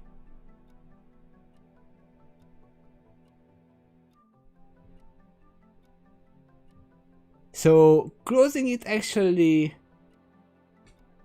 gives no sense. Maybe they are adding up the profit and the upkeep and it wasn't worth it for them. I don't know.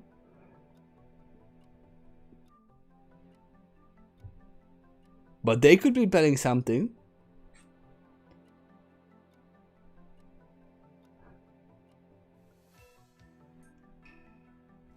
The roller coaster of love. No. They are not making the roller coaster of love.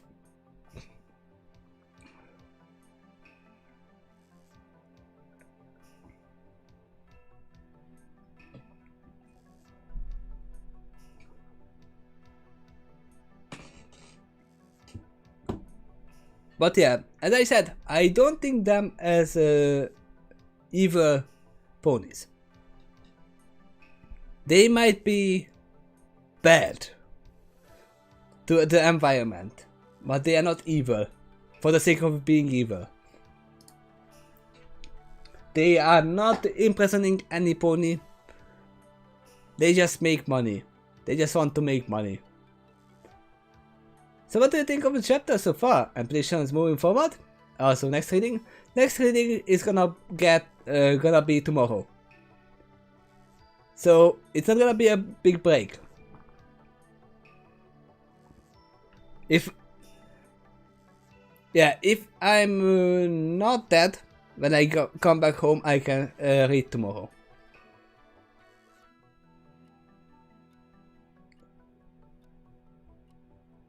I might be a little bit tired, but that's gonna be fine. I will tell you beforehand if I'm too tired.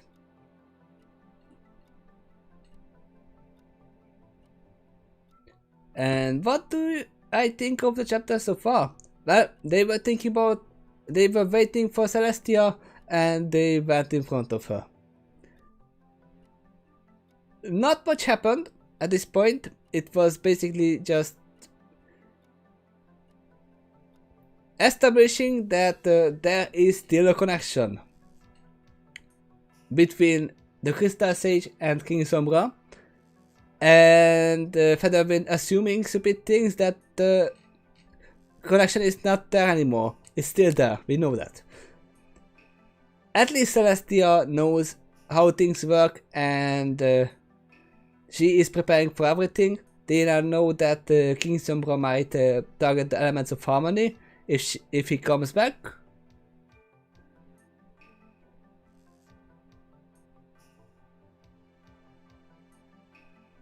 They were the weirdest addition to the relatives Twice visited.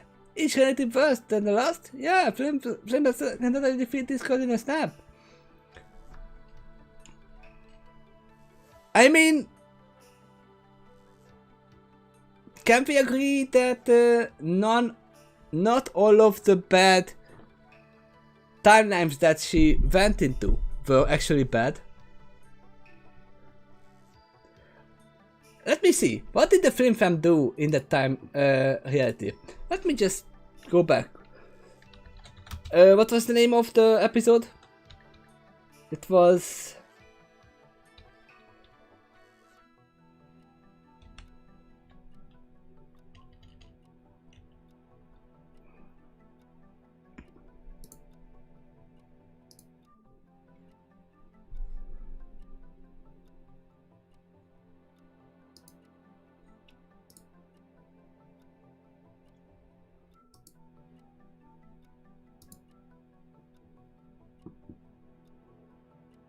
Two over three with the machine, that is what they did. The deforestation in the background suggests they did a lot.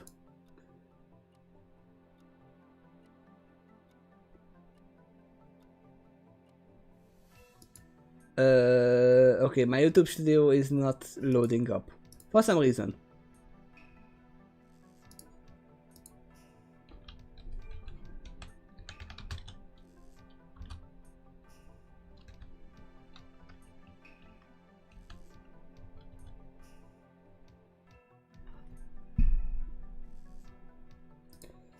So, season 5 episode. No, I don't need that.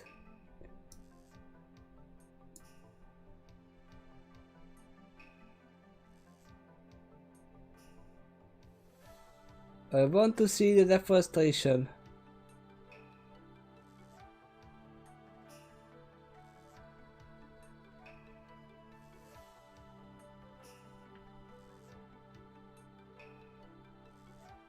Just a second. It's been a long time.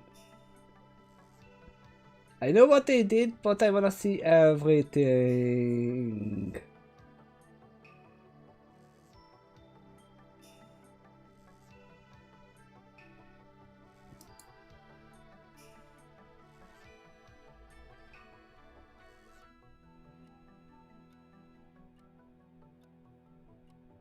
This is the last one.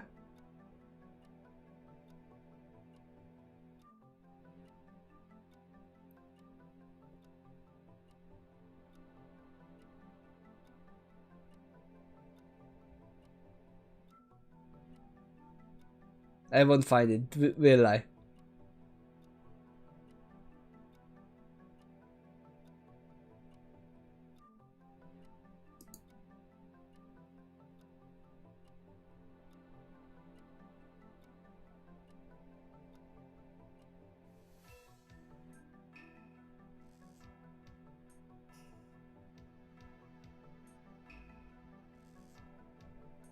No, I won't find it. I'm already on the episode. I'm just gonna try to find the access point.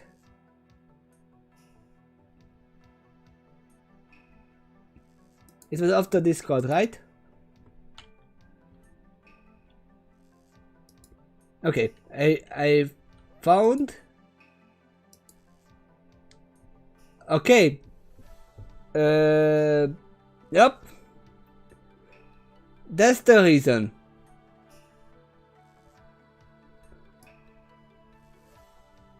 There we go. There is a lot of smoke in the area. That's the problem. They deforested everything and they made everything into an industrial district. Which is basically what they did in the first boom of the industrial era. And there were a lot of smoke.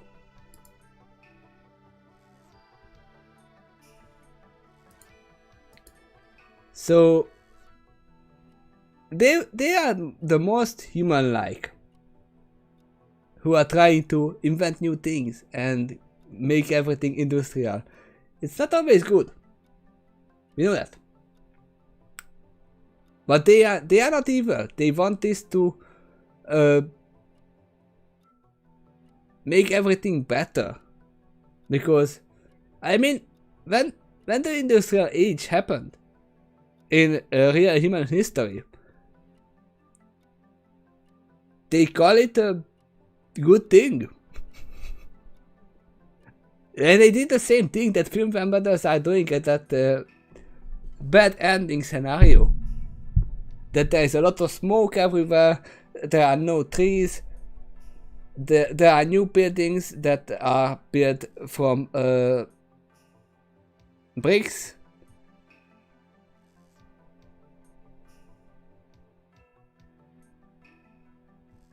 Lorax? They pissed off Lorax. Who is Lorax?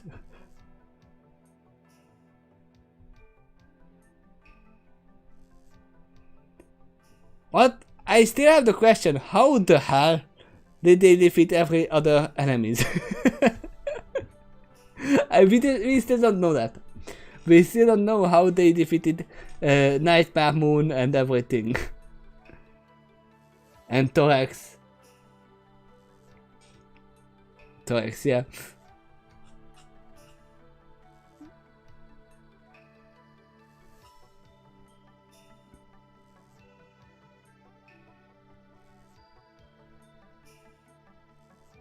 Dr. Seuss?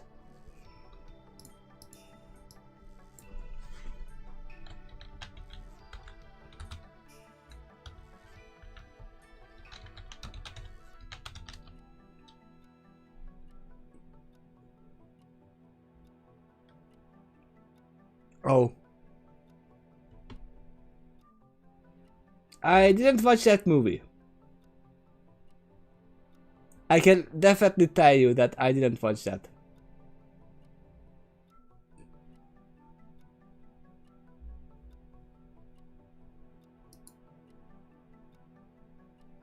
Nope. I didn't watch and didn't read. I can see from the character itself.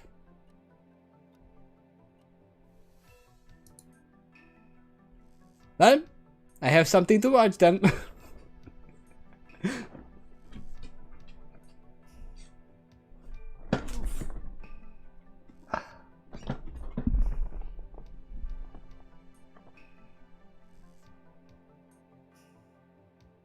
No, I will definitely watch it at some point. I will just write it here in the Discord for myself.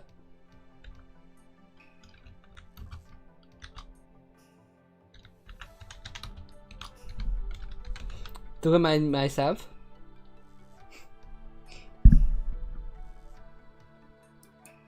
Then don't better see it. If you don't see it. No.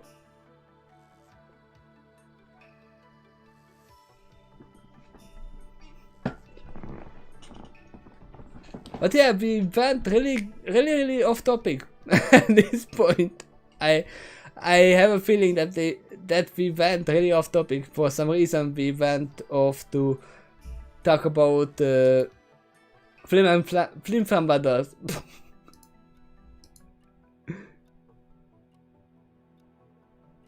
I don't know. I'll give it a try. I don't know when, but I will give it a try.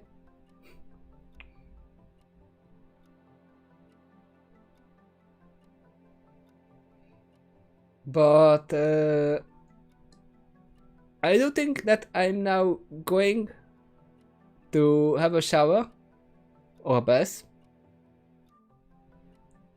and tomorrow we will continue. If that's fine with you. At least that was MMP related.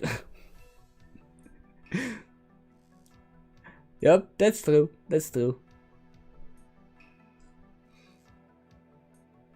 Oh, we are live for 2 hours already? Wow, okay. And half of it was actually just us speaking about the show and everything. I'm sorry. This reading session was actually more like a just talking session.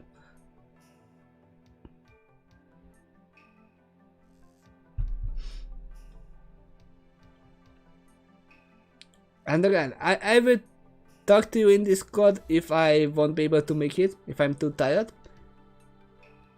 But see you tomorrow. Thank you everyone for watching. And for everyone who is watching this after that, I'm sorry. We went really off topic. But see you next time. Bye bye.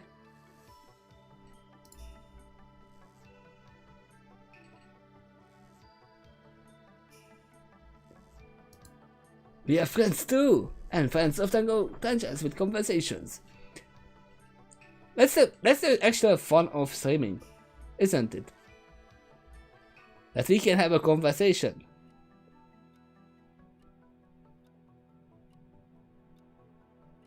Think about what we would change. Think about what we would not change.